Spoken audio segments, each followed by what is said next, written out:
So hello बच्चों, कैसे हैं? तो आज एनटीए अभ्यास पेपर 31 का दिन आ गया है साहब, और उम्मीद करते हैं कि आपने जितने भी अभ्यास पेपर हमने अपलोड किए हैं उनको एक बार अच्छे से देखा होगा और उसकी एनालिसिस से कुछ सीखा भी होगा। ऐसी उम्मीद तो करनी चाहिए। देखो, अभी तो कुछ डिसाइडेड नहीं है कि आपका एग्ज़ाम कब होने वाला है, लेकिन ठीक है, मान के चलते हैं कि जो भी आपको डेट दी गई है उन्हीं डेट्स पे आपके एग्ज़ाम होंगे। तो अगर ऐसा है तो आपकी अब स्पीड मैक्सिमम हो जानी चाहिए, है ना, क्योंकि बहुत ज़्यादा समय नहीं बचा हुआ है, ऑलमोस्ट, है ना। ऐसा मान के चलते हैं कि 25 दिन के आसपास हैं आपके पास, तो 25 से 30 दिन के बीच में, है ना। तो ठीक है, बहुत ज़्यादा और बातें नहीं करते और आगे बढ़ते हैं।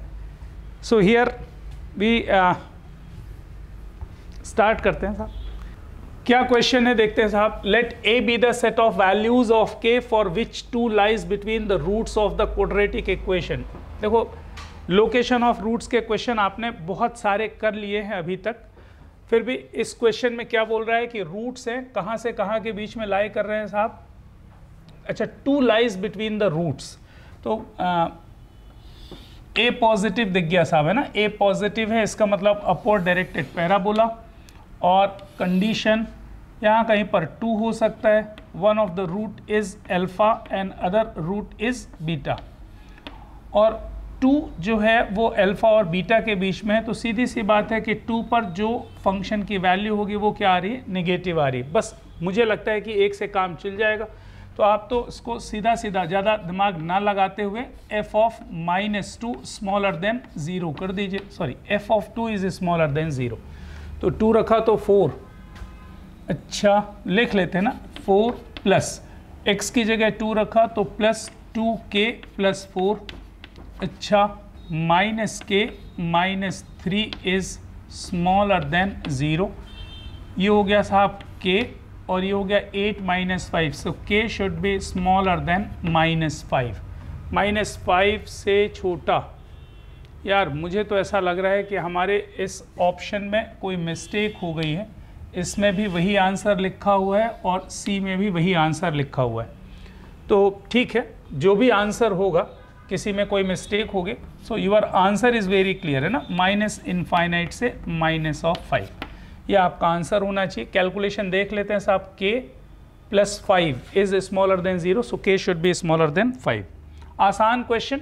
लोकेशन ऑफ रूट पे एक बार और जरा ध्यान दे दें, क्योंकि एक आध क्वेश्चन बनता ही बनता है उस पर। हाँ, 2 poles standing on horizontal ground are of heights 10 meters and 40 meters respectively. The line joining their tops makes an angle of 30 degrees with the ground. Then the distance between the foot of the poles.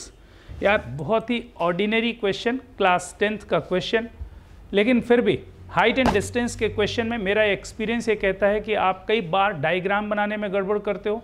10-30 लगाना है तो धोखे से cot 30 वाला formula कुछ ना कुछ गड़बड़ हो जाती। इसलिए height and distance JEE main के फेवरेट्स में से होता है। हर साल मैंने देखा है कि एक क्वेश्चन आता है। तो एक बार फिर से देख लेते हैं कि 2 पोल्स हैं हॉरिजॉन्टल ग्राउंड में, और हाइट 10 मीटर से और 40 मीटर है ना। तो एक के हाइट से आप 10 मीटर और एक के हाइट 40 मीटर, तो ये आपको 40 दे दिया, है ना, और ये आपको 10 मीटर्स दे दिया, और ये है A और ये है B, ठीक है। अच्छा, फिर क्या बोल रहा है, the line joining their tops, line joining their tops, इन दोनों को मिलाने वाली जो लाइन है उसकी क्या कहानी है, makes an angle of 30 degrees with the ground. अच्छा, तो ये एंगल आपको दिया हुआ है 30 degrees. Then the distance between the foot of the poles, okay, ये डिस्टेंस पूछ रहा है साहब, है ना। तो देखो, ये 10 है, तो ये 10 हो गया साहब, है ना। अच्छा, ये कितना हो गया, 30 हो गया, क्योंकि टोटल कितना है 40। अब आपको ये बेस पूछ रहा है साहब, है ना, बेस पूछ रहा है। तो 10 30 1/√3 is equals to 30 divided by x। तो x इज व्हाट, 30√3। तो डिस्टेंस बिटवीन द पोल्स 30√3। तो ये तो ज़बरदस्ती का क्वेश्चन हो गया साहब, ये क्वेश्चन पूछने लायक क्वेश्चन नहीं है, और अगर पूछा गया है तो इसकी कोई ज़्यादा मीनिंग नहीं समझ में आती। बहुत ही आसान क्वेश्चन, ध्यान रखें। Here is Question number 3. Let in a triangle ABC vertex A circumcenter and orthocenter H 1/10.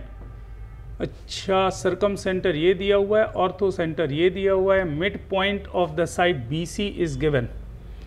Okay, तो एक ट्रायंगल बना लेते हैं भाई. उसने बोला है ट्रायंगल बनाने को, तो ट्रायंगल बना लो. ट्रायंगल लिया मैंने, ये एक ट्रायंगल हो गया. This one is a having coordinates 1, 10. ये साइड BC, ये आपका मिड पॉइंट जो आपको निकालना है. इसके कोऑर्डिनेट्स H, K ले लिया. ये और ये क्या है, इक्वल है. अच्छा, तो सेंट्रियोइड क्या करता है साहब, इनको 2:1 के रेशियो में डिवाइड करता है. तो सेंट्रियोइड कोऑर्डिनेट निकालना आपका टारगेट होना चाहिए. तो सेंट्रियोइड के लिए उसने कुछ दे रखा है. ये दे रखा है कि ये अगर H है ऑर्थोसेंटर है ना, और यहाँ कहीं पर अगर सर्कमसेंटर, तो you know that centroid divides orthocentre and circumcentre and which ratio, HGO बोल लो, 2:1. ये सभी लोग जानते होंगे. अगर नहीं जानते साहब तो बहुत मुश्किल है फिर भाई. ये बात आपको हमेशा ध्यान रखना है कि अगर ये ऑर्थोसेंटर है, ये आपका सर्कमसेंटर है, तो सेंट्रियोइड G divides it in the ratio 2:1. तो G के कोऑर्डिनेट्स निकाल लेते हैं साहब. कैसे निकालें? H कितना दिया हुआ है, H इज व्हाट 11/3, 4/3, और यहाँ पर -1/3, 4/3. ये आपको ऑर्थोसेंटर दिया हुआ है. -1/3, 2/3. सही है. चलिए, तो सेंट्रियोइड के कोऑर्डिनेट्स कैसे निकालोगे साहब? M1 x2 -2/3 plus M2 x1 plus 11/3 divided by 3, M1 y2 4/3 plus M2 y1 4/3 divided by 3. तो ये सेंट्रियोइड आ गया. सेंट्रियोइड कितना हुआ? 9/3, 3/3, 1, 8/3/3, 8/9. ये तो आपको आ गया सेंट्रियोइड. अच्छा, फिर आप जानते हो centroid divides the line joining these two in which ratio 2:1.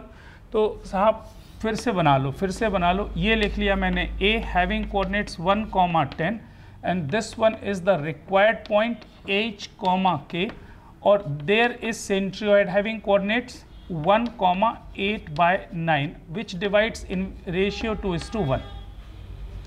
तो साहब मुझे जो समझ में आ रहा है, M1 x2 2H plus M2 x1 that is 1 divided by 3 is equals to 1. तो यहाँ से मुझे H मिल रहा है, और H कितना आएगा साहब? H आएगा 3 - 1 2/2 1. किसी में 1 दिख रहा है साहब? 2 में दिख रहा है, 2 में. तो या तो A होगा या फिर B होगा, मतलब निकालना ही पड़ेगा. तो M1 y2 that is 2K plus 1 × 10 divided by 3 is equals to 8/9.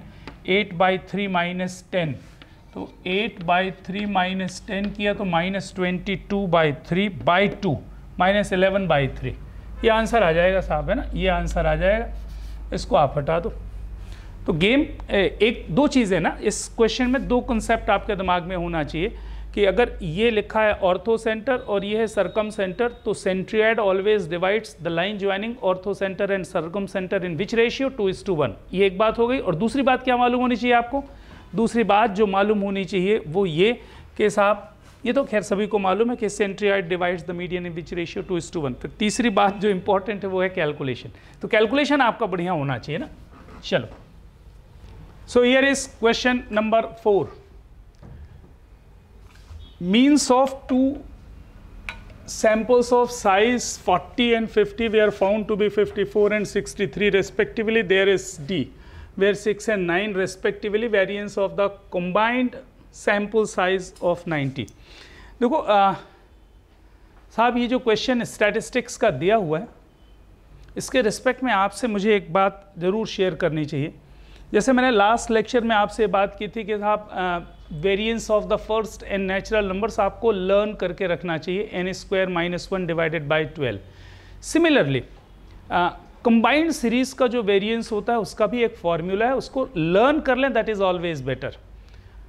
मैं उसका रीज़न बताता हूँ, क्योंकि अगर आपने उसको लर्न नहीं किया और कंबाइंड सीरीज का वेरिएंस निकालने की कोशिश की तो it will take nearly 4 to 5 minutes, और मैं नहीं चाहता कि वो 4 से 5 मिनट आप खराब करो और बाद में कैलकुलेशन भी गड़बड़ हो गया तो सब गड़बड़ हो जाएगी। बेहतर ये है कि अगर रिजल्ट लर्न है तो आप अटेम्प्ट करें, नहीं याद है भूल जाएं, मेरी तो ये सलाह है। ऑफ कोर्स तो variance of the combined series जो होता है ना साहब, sigma square is what, n1 sigma 1 square plus n2 sigma 2 square divided by n1 plus n2 plus n1 n2 multiplied by m1 minus of m2 whole square divided by n1 plus n2 whole square।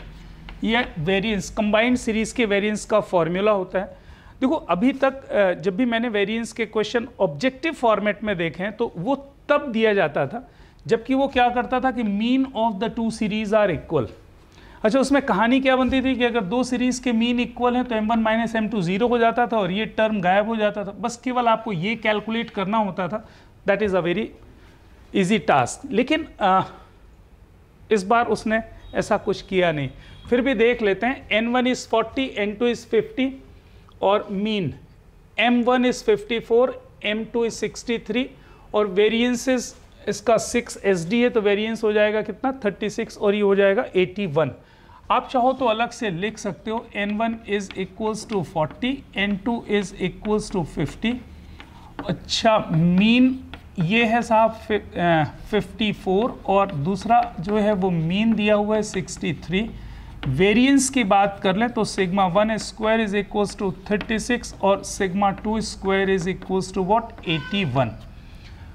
अच्छा, ये अपने आप में calculation आसान नहीं होगा और अगर फॉर्मूला नहीं बनता तब तो बहुत ही मुश्किल काम हो जाता है, ऐसा मुझे लग रहा है। एक बार कैलकुलेट करके देख लेते हैं। 40 into 36 plus 50 into 81 divided by n1 plus n2 that is what 90।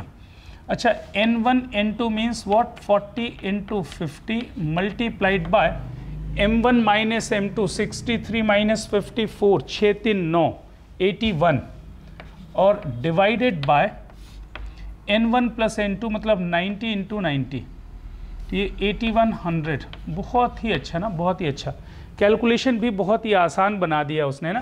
देखो ये 2 0 ये कैंसिल, 81 5 4 20 इधर से मिल रहा है और यहाँ से भी 1 0 और 1 0 हटा दो। अच्छा, 9 से डिवाइड कर दो तो ये हो गया 4 और ये हो गया 9, तो ये 45 प्लस 16, 45 प्लस 16 कितना हुआ 61 है ना। 45 प्लस 16 कितना हुआ 61 और उधर पे 20, 61 प्लस 20 81। हाँ, एक आंसर तो 81 दिया है। बहुत ही अच्छा साहब, बहुत ही अच्छा ना। ये हो गया 61 प्लस 20। तो मुझे तो लग रहा है कि उसने डेटा भी इसी फॉर्मूले के हिसाब से ही सेट करके दिए है, जिससे कि आसानी से आप कैलकुलेट कर पाओ। मतलब उसका पर्पस भी यही था कि साहब आपको फॉर्मूला याद हो। अगर नहीं याद है तो मैं तो बोलूँगा कि साहब ना करें। f of 10x is equals to sin of 2x where x not belonging to 2n plus 1 pi by 2n belonging to i, then which of the following is incorrect statement। सबसे पहले तो ये दिमाग में रखना है कि इनकरेक्ट स्टेटमेंट पूछ रहा है। देखो f of 10x is equals to what sine of 2x। बहुत शानदार, बहुत ही शानदार। देखो एक कंफ्यूजन जबरदस्त होने वाला है आपको भाई।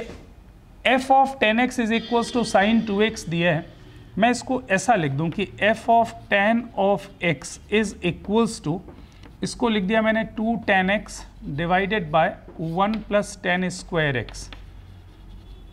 अच्छा, अगर मैं इस फंक्शन की बात करूं तो इस फंक्शन का डोमेन क्या होगा? इस फंक्शन का डोमेन होगा all x but not equals to 2n plus 1 pi by 2। सही बात है, लेकिन मुझे ये समझ में आ रहा है ये किसके लिए लिखा, क्योंकि 10x नॉट डिफाइंड होता है जब x कितना होता है odd multiple of pi by 2।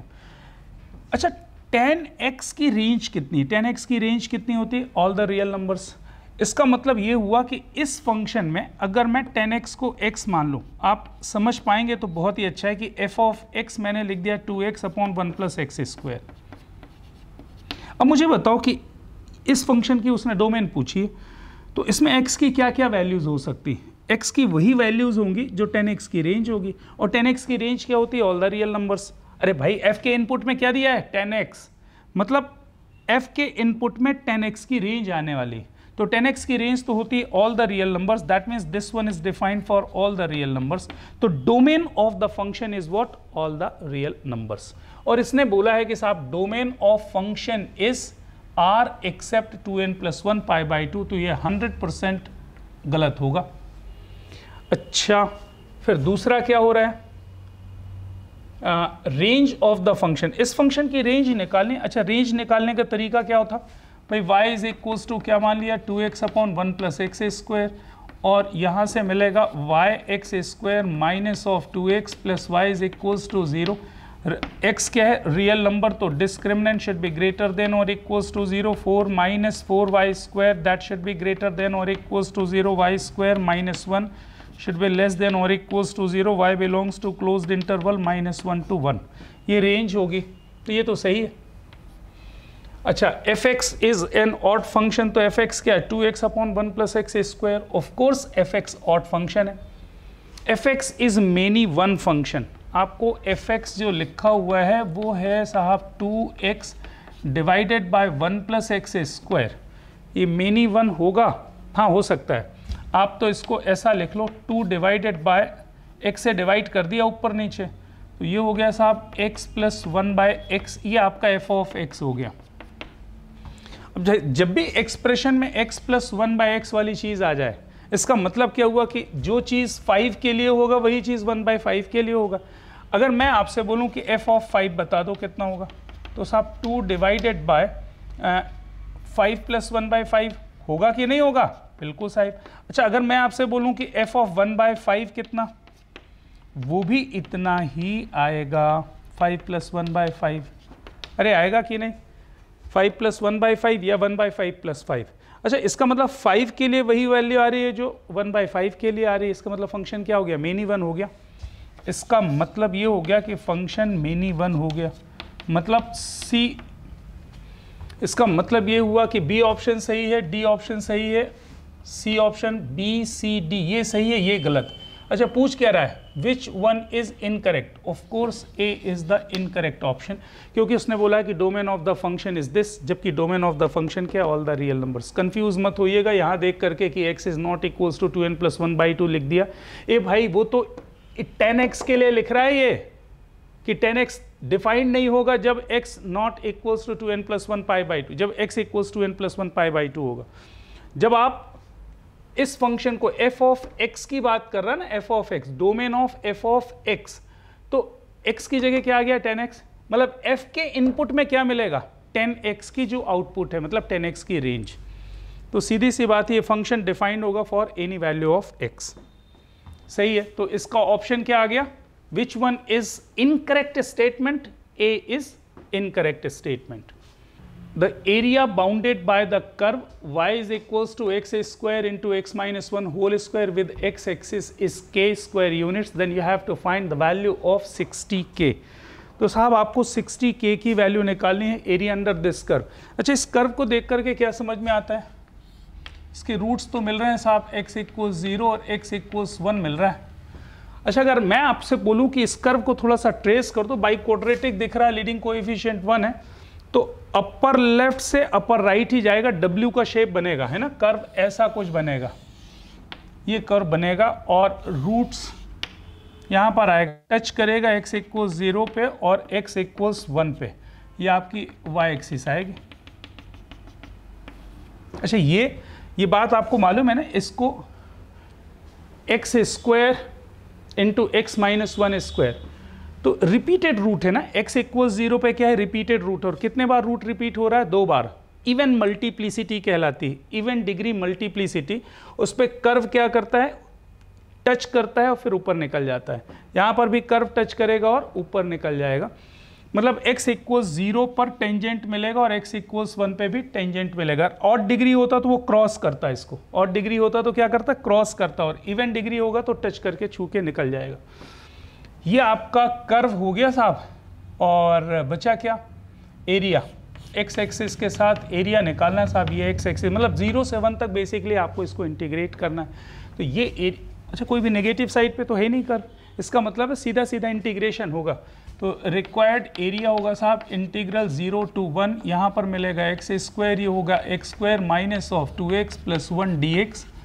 बस आपका इंटीग्रेशन अच्छा होना चाहिए, कैलकुलेशन मिस्टेक नहीं होना चाहिए। x to the power 4 minus of 2x cube plus x dx। अच्छा 0 से 1 की जब लिमिट होती है तो आप जानते हो कैसे बनता है, ऐसा होता है कि साहब वो 1 1 पे कन्वर्ट होता जाएगा ना, तो ये 1/5 into x to the power 5 में लिमिट लगाओगे तो 1 आएगा, माइनस ये हो जाएगा 2/4, कितना हो जाएगा 2/4, 2/4 into x to the power 4 में लिमिट लगाओगे तो 1 आएगा, और प्लस 1/2 एक्स स्क्वायर। बस ये आपका आंसर है। गलत कर गया क्या मैं, ये एक्स स्क्वायर आएगा, सॉरी, तो एक्स स्क्वायर का इंटीग्रल 1/3 आएगा, 1/3। अच्छा तो 1/3 ठीक है, कैलकुलेट कर लेना। 60 अगर मैं एलसीएम ले लूँ इसका, है ना, 60 एलसीएम ले लूँ तो यहाँ पर कितना आएगा 12।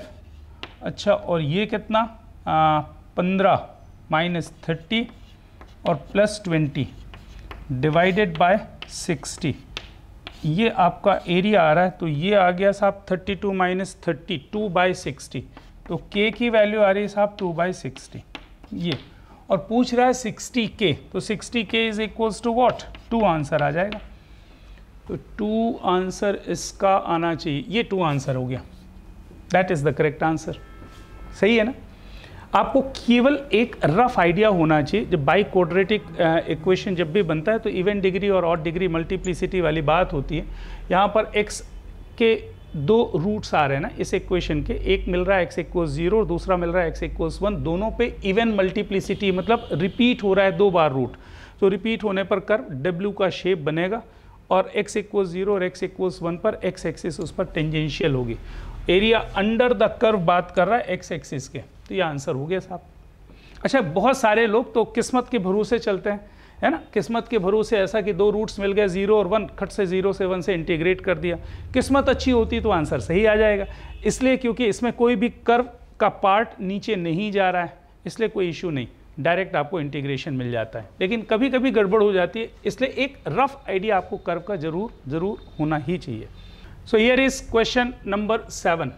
Late 0 0, 0, a 3, 0, b 0, -1, c 3, 2, then the minimum value of z। तो बेसिकली इन पॉइंट से किसी स्पेसिफिक पॉइंट की डिस्टेंस का सम बोल रहा है, मिनिमम है। तो कहाँ पर होगा point of intersection of A B and C O, point of intersection of A C and B O, ऐसा आंसर दिया हुआ। देखो किसी क्वेश्चन में एनटीए के अभ्यास पेपर के ही किसी क्वेश्चन में हमने आपसे एक बात शेयर की थी, और वो बात मैं याद दिला रहा हूँ कि जैसे मान लीजिए कि ये 2 पॉइंट्स हैं ए और बी, और एक तीसरा पॉइंट है पी, पी की ए से डिस्टेंस पी ए और ये लिखिए पी बी। अगर मैं आपसे बोलूं कि P A plus P B की मिनिमम वैल्यू कितनी होगी, P A plus P B की मिनिमम वैल्यू कितनी होगी, अगर मैं आपसे ये पूछूं तो आपको खट से ये आंसर करना चाहिए कि साहब P A plus P B की मिनिमम वैल्यू होगी A B. P A plus P B की मिनिमम वैल्यू कितनी होगी ए बी, क्योंकि ट्रायंगल लॉ आप जानते हो, है ना, sum of the 2 sides is always greater than और इक्वल्स टू ए बी। भाई P A plus P B जो होगा ना वो हमेशा क्या होता है, ग्रेटर देन और इक्वल्स टू ए बी होगा। इसका मतलब P A plus P B की जो मिनिमम वैल्यू होगी वो ए बी होगी, लाइन सेगमेंट होगी। और वो किस कंडीशन पे होगी, जब P यहाँ पर कहीं पर भी आए। भी P लाइन सेगमेंट के अंदर अगर है तो P A plus P B is equals to A B and that will be the minimum value. तो मैं आपसे क्या बात कर रहा हूँ कि अगर 2 पॉइंट्स दिए हुए हैं और मैं आपसे बोलूँ कि sum of distances of these 2 points from a given point is minimum, कब होगा ऐसा, तो आपका आंसर आना चाहिए कि when that point lies in the line segment between A and B. और मिनिमम लेंथ उसकी कितनी होगी, वो लाइन सेगमेंट की लेंथ के बराबर होगी, क्योंकि सीधी सी बात है अगर P यहाँ कहीं पर आ जाए तो P A plus P B is equals to A B. P यहाँ पर आ जाए तो PA plus PB is equals to AB। Infinite points ऐसे हैं जहाँ पर P लाई कर सकता है, लेकिन 100% ये बात है कि अगर आपको मिनिमम चाहिए तो ट्रायंगल नहीं बनना चाहिए, और ट्रायंगल नहीं बनना चाहिए तो वो कहाँ पर लाई करेगा, लाइन सेगमेंट पे। बस कुछ ऐसा ही कंसेप्ट यहाँ पर आप लगा सकते हो। देखो उसने क्या किया, उसने ऐसा कुछ दिया हुआ है कि ये 4 पॉइंट्स दे के रखे हैं। एक पॉइंट है O, कोऑर्डिनेट्स लिख दिया 0,0, फिर एक पॉइंट A है दैट हैविंग कोऑर्डिनेट्स 3,0, फिर एक B है 0,-1, यहाँ पर मान लीजिए ये B पॉइंट है 0,-1, और एक पॉइंट है C दैट इज 3,2, ये पॉइंट है C that is having coordinates 3,0। अच्छा, वो ये कह रहा है मॉड Z का मतलब समझ में आता है? मॉड Z का मतलब क्या है भाई? मॉड Z का मतलब ये है कि Z कोई भी इस प्लेन पे पॉइंट है जिसके इससे डिस्टेंस मॉड Z है। Z-3 का मॉड क्या? उस पॉइंट की A से डिस्टेंस Z-3 का मॉड है। तो मान लीजिए कि ये है कहीं पर P पॉइंट, ये है P पॉइंट Z। अच्छा, तो मॉड Z का मतलब क्या हुआ? O से P, और मॉड Z-3 का मतलब क्या हुआ? A से P। मतलब ये हुआ OP plus AP mod Z plus mod Z-3। अच्छा, फिर क्या है? BP plus CP, BP plus CP। मुझे इसकी मिनिमम लेंथ निकालनी है ना, you have to find minimum of this. अच्छा, ये बात क्लियर कट लिखी कि ये मॉड, ये मॉड, ये मॉड, ये मॉड लिखा हुआ है। इसका क्या मतलब निकलता है ना, ये कब मिनिमम होगा? जब ये दो सम मिनिमम हो और ये दो सम मिनिमम हो। ऐसा क्यों ले लिया? डिस्टेंस फॉर्मूले की हेल्प से, है ना, ट्रायंगल लॉ लग जाए जिसमें। अच्छा, मुझे बताओ OP plus AP, OP plus AP minimum कब होगा? जब ये P पॉइंट कहीं पर इसके लाइन सेगमेंट में कहीं पर हो। मान लीजिए कि यहाँ पर P लाई करे तो OP प्लस PA मिनिमम होगा, और इसकी मिनिमम लेंथ कितनी हो जाएगी साहब? OA हो जाएगी। अच्छा, दूसरा देख लो, BP, ये BP है, और CP, ये मिनिमम कब होगा? BP प्लस CP ये मिनिमम कब होगा? जब P पॉइंट C और B को ज्वाइन करने वाले लाइन सेगमेंट में कहीं पर हो, मतलब P पॉइंट यहाँ पर हो। तो इसकी मिनिमम लेंथ के लिए, है ना, इसके मिनिमा के लिए P यहाँ पर आना चाहिए, और इसके मिनिमा के लिए P यहाँ पर आना चाहिए। तो डेफिनेटली P कहाँ पर मिल रहा है? OA और CB, BC, OA और BC का इंटरसेक्शन पॉइंट अगर है तो ये टोटल लेंथ क्या हो जाएगी? मिनिमम हो जाएगी। तो कहीं पर दिया होगा CB and AO, C is the correct answer. तो ये तो केवल और केवल ट्रायंगल लॉ से आप इसको कनेक्ट कर पा रहे हो, इसमें कोई दिक्कत नहीं। अब मुश्किल क्या होगी कि 4 पॉइंट्स दे दिया, इसलिए इंटरसेक्शन की बात आ गई। OP प्लस AP मिनिमम होगा जब P इस लाइन सेगमेंट में हो, यहाँ पर कहीं पर, okay. BP plus CP minimum कब होगा? जब P पॉइंट BC के किसी इस लाइन सेगमेंट के बीच में कहीं पर हो, मतलब इसके बीच में ये P, इसके बीच में ये P। इसका मतलब टोटल लेंथ मिनिमम कब होगी? जब P पॉइंट कहाँ पर हो, मतलब Z पॉइंट कहाँ पर हो? OA और BC के इंटरसेक्शन पॉइंट की बात। दैट इज ओके, बढ़िया है। ये अच्छा क्वेश्चन है जिसमें ज़्यादा मेहनत नहीं है, केवल डायग्राम बनाइए और आंसर मिल गया साहब। आगे बढ़ते हैं। f of x is equals to 2x square plus 3x greater than 3 is differentiable everywhere, और ये दिया हुआ है लेस देन, क्या निकालना है साहब? आपको निकालना है a/b²। अच्छा भाई, डिफरेंशिएबल है, इसका मतलब कंटिन्यूस तो होगा ही होगा।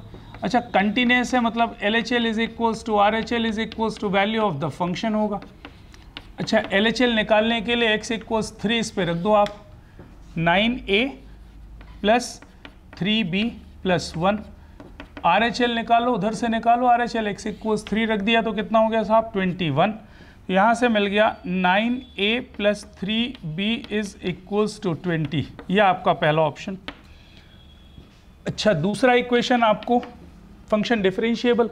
अच्छा, डिफरेंशिएबल का मतलब क्या, LHD is equals to RHD। LHD के लिए क्या करना है साहब, इसको डिफरेंशिएट करिए और कितना रख दीजिए, 3 रख दीजिए, तो 2ax + b, और यहाँ पर कितना होगा, इसको डिफरेंशिएट करिए RHD के लिए तो 4x हो जाएगा, और x कितना रखना है, 3 रखना है, तो x इक्वल्स 3 रखा तो कितना हो गया, 6a + b is equals to 12। तो आसान क्वेश्चन दिख रहा है साहब, इसमें हमको कुछ मेहनत नहीं करनी ना। इसको आप, ये 2 क्वेश्चन है तो सॉरी 2 इक्वेशंस दिए हुए हैं, दोनों को सिंप्लीफाई करिए और a और b निकालिए। तो ये मैं नहीं कर रहा है ना, इसमें कुछ दम नहीं है, ये आप कर सकते हो। Here is question number 9, sum of the series up to how many terms, n terms, n terms तक की सीरीज का सम निकालना है। देखो, मेरी एक रिक्वेस्ट इस क्वेश्चन के लिए भी रहेगी, whenever a question is given with the sum of the series और आंसर भी n के फॉर्म में दिया है, तो why not we consider by check, n = 1 ले लो, n = 2 ले लो, n = 3 ले लो। बस एक ही चीज़ का आपको दिमाग में रखना है कि जो भी आप n की वैल्यूज़ चूज़ करें उससे सारे ऑप्शंस की वैल्यूज़ डिफरेंट आनी चाहिए, क्योंकि अगर एक ही वैल्यू आ जाएगी तो फिर आंसर ढूंढने में मुश्किल होगी ना कि कौन सा ऑप्शन सही है। तो मान लीजिए कि मैंने क्या किया, n = 1 रखा। अच्छा, n = 1 रखने पर सम ऑफ द सीरीज क्या मिलेगा, केवल फर्स्ट टर्म मिलेगा, मतलब 1 आना चाहिए, आंसर कितना आना चाहिए, 1। यहाँ पर रख देते हैं n की जगह 1, तो ये 2² हो गया 4, और 4/2 2, 2 इंटू, ये तो आंसर कितना दे रहा है, 2 आ रहा है यहाँ से। अरे ये 4/2 × 1 मतलब 2 आ गया, तो ये आंसर तो नहीं होगा। अच्छा, यहाँ पर n की जगह 1 रखिए, तो ये हो गया ये तो 4 × 2 8/1, तो ये 8 आ रहा है यहाँ से आंसर। अच्छा, n की जगह क्या रख रहे हैं, 1, तो ये हो गया 2, 2/2 1, 1 × 1, यहाँ से 1 आ रहा है, और यहाँ पर क्या आ रहा है, n की जगह 1 रखा, तो ये हो गया साहब 2/1 2, 2 × 2 दैट इज इक्वल्स टू 4। तो पहली बात तो ये आपको देखना है कि साहब जब मैंने n की वैल्यू 1 रखी तो क्या सारे ऑप्शंस डिफरेंट वैल्यूज दे रहे हैं, हाँ, मतलब ये हुआ कि मैं n = 1 रख के चेक कर सकता हूँ, और जब मैंने ऊपर n = 1 रखा तो आंसर में क्या आ रहा है, 1 आ रहा है, that means C is the correct answer, है ना। ये बिल्कुल क्लियर कट बात है। मैंने ऐसा क्यों बोला, मान लीजिए कि यहाँ पर भी 8 आ जाता, फिर आप कंफ्यूज हो जाते साहब कि B आंसर होगा कि C आंसर होगा, मतलब एक बात बोल रहा हूँ, तो दोनों, या फिर मैं क्या कह रहा हूँ, यहाँ पर भी मान लीजिए 1 आ जाता, इस 8 की जगह 1 आ जाता n = 1 रखने पर, तो ये हो गया 2, ये हो गया 1, ये हो गया 1, ये हो गया 4, तो ऑप्शन B होगा कि ऑप्शन C होगा, कन्फ्यूज़न हो जाएगा। तो सबसे पहला काम क्या है कि n को सिलेक्ट करिए, सब में उठा के रख दीजिए, अगर सारे आंसर्स ऑप्शंस डिफरेंट वैल्यूज दे रहे हैं, now substitute the value in the given, और यहाँ पर आप देख लो n = 1 रखने पर 1 आ रहा है, C इज द आंसर। अगर 2 वैल्यूज एक जैसी आती तो फिर क्या करते हैं, n की जगह 2 रख लेते, और 2 रखने के बाद मैं देखता कि क्या सबके ऑप्शन अलग अलग हैं, फिर 2 यहाँ पर रखता और पहले 2 टर्म्स का सम निकाल लेता। अच्छा, ये तो हो गया ऑब्जेक्टिव अप्रोच, लेकिन मैं इसके बहुत फेवर में नहीं रहता, क्योंकि जो पेपर सेट करने वाले हैं वो हमसे और आपसे ज़्यादा स्मार्ट होते हैं, तो क्या बनाते हैं और कैसे बनाते हैं, इसलिए बेहतर है कि हम लोग क्या करें, इसके लिए सबसे अच्छा काम nth टर्म निकालें प्रॉपर वे में। इतने क्वेश्चंस जो आपने सीरीज़ की किए हैं, तो बहुत सारा एक्सपीरियंस तो आपको हो ही गया होगा कि सीरीज़ के जितने भी क्वेश्चंस मिल रहे हैं वो कैसे क्वेश्चंस मिल रहे हैं। ऐसे मिल रहे हैं कि जिसमें आपने nth टर्म निकाला, फिर उसको आप डिफरेंस ऑफ 2 में लिख लेते हो, फिर n की वैल्यूज़ रखते हो तो सब कट जाता है, पहला और आखिरी बचता है, बस वैसे ही कुछ क्वेश्चन होने वाला है। तो यहाँ पर आपने क्या किया, nth टर्म निकाला। तो nth टर्म आप कैसे निकाल सकते हो भाई, नीचे तो दिख गया 1 × 2, 2 × 3, 3 × 4, तो नीचे तो n × n + 1 multiplied by 2 to the power 0, 2 to the power 1, 2 to the power 2, 2 to the power 3, तो 2 to the power n - 1। अच्छा, यहाँ पे मैंने नहीं रखा, इसलिए क्योंकि जो सीरीज़ है वो स्टैंडर्ड नहीं दिख रही, 2, 5, 10, 17 ऐसा कुछ दिख रहा है ना, 2, 5, 10, 17 ऐसी सीरीज़ दिख रही। इसका nth टर्म निकालना पड़ेगा। तो साहब 2-3 तरीके हो सकते हैं। एक तो इंस्पेक्शन, मतलब इंस्पेक्शन से दिख रहा है 1 square plus 1, 2 square plus 1, 3 square plus 1, 4 square plus 1, मतलब n स्क्वायर प्लस 1 ही आएगा। लेकिन मैं ये इसी बहाने एक बार याद दिला रहा हूँ कि इसका nth टर्म कैसे निकालते हैं। 2 + 5 + 10 प्लस ऐसा लिख लिया, और मान लीजिए इस सीरीज़ का nth टर्म क्या लिख लिया, Tn लिख लिया। फिर वापस से s लिख लेते थे और डिफरेंस बनाते थे ना एक टर्म छोड़ के। तो एक टर्म छोड़ा मैंने, तो ये 2 + 5 + 10, और इसके नीचे हो जाएगा साहब Tn-1 और ये प्लस Tn। भाई पूरे के पूरे सीरीज़ को एक टर्म से शिफ्ट कर दिया राइट साइड। फिर क्या करते थे साहब, सब्ट्रैक्ट कर दिया, दिस माइनस दिस 0। अच्छा ये बन गया साहब 2 + 3 प्लस ये कितना आ गया 5 प्लस, है ना, अरे 2 इसको सब्ट्रैक्ट किया तो 3, इसको सब्ट्रैक्ट किया 5, इसको सब्ट्रैक्ट किया 7, और माइनस ऑफ Tn, यहाँ दिस माइनस Tn। अच्छा ये टोटल कितने टर्म्स हो गए, आप ऐसे ही सोच लो जरा सा। इधर देखो, मान लीजिए 1, 2, 3, 4 और फिर 1, 2, 3, 4, आप सब्ट्रैक्ट करोगे तो 1, 2, 3, 4, 5 टर्म्स मिलेंगे। 4 में से 4 सब्ट्रैक्ट कर रहे हो तो कितने आएंगे 5, अगर एक को शिफ्ट करके सब्ट्रैक्ट करोगे। 5 में से 5 शिफ्ट करो तो क्या मिलेगा, 6 टर्म्स मिलेंगे। 7 में से 7 करोगे तो क्या मिलेंगे 8 टर्म्स। यहाँ पर मैंने क्या किया, n में से n टर्म्स सब्ट्रैक्ट किया तो n+1, ये टोटल कितने टर्म्स लिखे हुए हैं n+1, इसको इधर शिफ्ट कर दिया। Tn निकालना था ना मुझे, तो ये हो गया 2 + 3 + 5 + 7 से लेकर के कितने टर्म्स हैं साहब, ये n टर्म्स बचेंगे, क्योंकि n+1 टर्म्स थे, एक इधर शिफ्ट कर दिया तो n टर्म्स हैं। अब जरा मुझे बताओ क्या इन n टर्म्स में कोई सीरीज़ बन रही, हाँ बन रही। आप एक काम करो, इसको तो लिख लो 1 + 3 + 5। अरे ऐसा करने से कोई दिक्कत तो नहीं है, बिल्कुल दिक्कत नहीं है, ये AP बन गई साहब। ये AP के n टर्म्स का सम है, और सारे के सारे क्या हैं ऑड। तो first n odd natural numbers, अगर AP का फॉर्मूला भी लगा लो n/2 2a + n-1 × d, तो n² इसका आता है सम। तो 1 + n² दैट मीन्स n² + 1, ये आपका एक्सप्रेशन बन गया। लेकिन मैंने आपको ये बात अभी भी क्वेश्चन करते समय बताई कि इससे काम नहीं चलेगा। काम कब चलेगा, जब आप इसको डिफरेंस ऑफ 2 में कन्वर्ट कर लो। अब बहुत सारे लोग इसके लिए भी बहुत सारी लॉजिक लगाते हैं।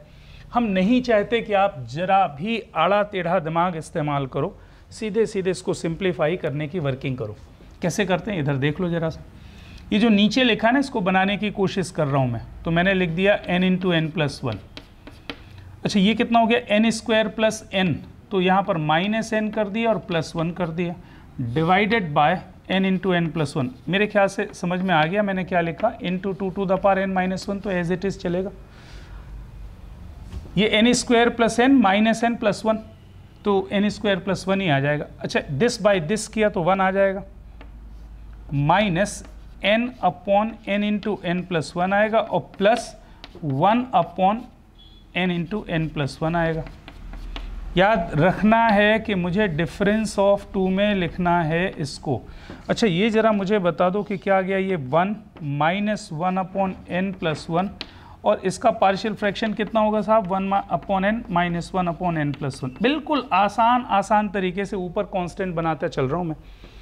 अच्छा तो ये multiplied by 2 to the power n-1, ये क्या सीरीज़ बन गई साहब, ये सीरीज़ हो गई 1 + 1/n, 1 + 1/n, और -2 / n+1 multiplied by 2 to the power n-1। Difference of 2 में चाहिए और कंसेक्यूटिव मिलता जाए, इसका मतलब इधर इसको मैंने 1 से मल्टीप्लाई किया 2 to the power n-1, plus इस पूरे ब्रैकेट में इसमें इसको मल्टीप्लाई किया तो क्या मिला, 2 to the power n-1/n, और माइनस दिस इंटू दिस कितना, 2 to the power n/n+1। Consecutive मिल गया ना, बिल्कुल सही है। ये है साहब आपका Tn। तो जब मैं Sn निकालूंगा, सम निकालूंगा, तो समेशन ऑफ दिस करूंगा, summation of 2 to the power n-1 plus summation of this one 2 to the power n-1/n minus 2 to the power n/n+1। अच्छा ये मुझे बताओ समेशन ऑफ दिस जीपी बन जाएगी 1 + 2 + 2 square up to 2 to the power n - 1। GP के n terms का sum जिसका पहला टर्म 1 है a × r to the power n - 1 upon r - 1 मतलब 2 टू द पावर n - 1। अच्छा यहाँ पर जल्दी से बताओ क्या मिलेगा। 1 रखो, ये 1 आएगा, फिर नीचे वाला ये वाला आगे वाले से कट जाएगा, फिर और आगे वाले से कट जाएगा, फिर और आगे वाले से कट जाएगा, तो फर्स्ट टर्म 1 बचेगा और ये लास्ट वाला n रखने पर जो मिल रहा है। तो फाइनली समेशन जब करोगे, पूरा करके नहीं बता रहा हूँ ना भाई साहब, आप n 1 2 3 4 से लेकर के n तक रख के देख लीजिए। तो पहला टर्म मिलेगा 1 और ये लास्ट वाला मिलेगा -2 to the power n upon n + 1। ये आपका फाइनल आंसर हो गया। अच्छा ये तो 1 है, ये -1 + 1 ये भी कैंसिल कर दो, तो फाइनली बन क्या रहा है 2 टू द पावर n यहाँ से मिल रहा है और -2 to the power n upon n + 1 ये आ रहा है। तो 2 टू द पावर n बाहर ले लो, यहाँ से 2 टू द पावर n बाहर लिया, अंदर क्या मिला n + 1 - n, तो n upon n + 1। I think C option जो था वो यही था, है ना, 2 to the power n upon n + 1। तो ये इसकी एक स्टैंडर्ड वर्किंग हो गई साहब। nth टर्म आपको निकालते बनना चाहिए, फिर उसको आपको पार्शियल फ्रैक्शन की हेल्प से उसको सिंप्लीफाई करके डिफरेंस ऑफ 2 में करते बनना चाहिए। मेहनत का काम है हालांकि, तो अच्छा तरीका तो है कि साहब n = 1 2 3 4 5 जिससे भी सेट हो जाए चेक कर लो, कहाँ टेंशन में लगे हो इतना भारी। क्या क्वेश्चन है भाई, number of 5 digit numbers formed with the digits 0 1 2 3 4 5 without repetition and divisible by 6। Okay हाँ जी, तो ये डिविजिबिलिटी ऑफ नंबर परम्यूटेशन का क्वेश्चन। डिविजिबिलिटी सिस्टम आपको याद तो होगा, नंबर इज डिविजिबल बाय 6, इसका मतलब क्या होना चाहिए, अगर कोई भी नंबर 6 से डिविजिबल है इसका मतलब क्या है कि वो नंबर 2 से भी डिविजिबल होना चाहिए और 3 से भी डिविजिबल होना चाहिए। अच्छा अगर कोई भी नंबर 2 से डिविजिबल है मतलब इवन प्लेस पे क्या आना चाहिए, इवन नंबर आना चाहिए, 0 2 4, तभी तो डिविजिबल होगा। और अगर 3 से डिविजिबल है that means sum of the digits must be multiple of 3, या ऐसा बोल सकते हो कि sum of the digits divisible by 3 होना चाहिए। तो साहब नंबर्स क्या क्या हैं आपके पास, 0 1 2 3 4 5 है ना, और कितने डिजिट का नंबर चाहिए आपको, 5 डिजिट नंबर चाहिए। इसका मतलब है कि अच्छा ये कितना हो गया, ये 15 हो गया, मतलब 0 को छोड़ दो, या तो आप क्या करो, नंबर 3 से डिविजिबिलिटी वाली बात मैं कर रहा हूँ अभी, तो 3 से डिविजिबल के लिए जो नंबर्स होंगे 1 2 3 4 5 से बनेगा, या फिर अगर मान लीजिए 0 इंक्लूड करो तो 3 हटा दो, क्योंकि मल्टीपल ऑफ 3 चाहिए ना मुझे, मतलब सम ऐसा नंबर होना चाहिए जो मल्टीपल ऑफ 3 हो। 3 को हटाने से क्या होगा कि 0 1 2 4 5 वाला जो नंबर है 12 आएगा सम, बिल्कुल सही। तो या तो नंबर 1 2 3 4 5 से होना चाहिए, या फिर नंबर 0 1 2 4 5। 5 डिजिट का जो नंबर आएगा वो या तो इन डिजिट्स को लेकर के आपको बनाना पड़ेगा या इन डिजिट्स को लेकर के। क्यों ऐसा सोचा अपन ने, क्योंकि अगर इन डिजिट्स को लोगे तो सम ऑफ द डिजिट 15 आ रहा है, मतलब नंबर इज डिविजिबल बाय 3, और इन डिजिट्स को लेकर के बनाओगे तो sum of the number is 12, that means number is divisible by 3। और कोई भी कॉम्बिनेशन अगर आप लोगे तो भाई आपने मान लीजिए 2 को हटा दिया तो सम तो डिविजिबल बाय 3 नहीं आएगा, मान लीजिए आपने 4 को हटा दिया तो सम इज नॉट डिविजिबल बाय 3, 5 को हटा दिया तो सम इज नॉट डिविजिबल बाय 3। मतलब 2 ही कॉम्बिनेशन देख रहे हैं, या तो आप नंबर इनसे मिलके बनाओ या फिर नंबर इनसे मिलके बनाओ, तो 100% जो नंबर बनेगा वो डिविजिबल बाय 3 होगा।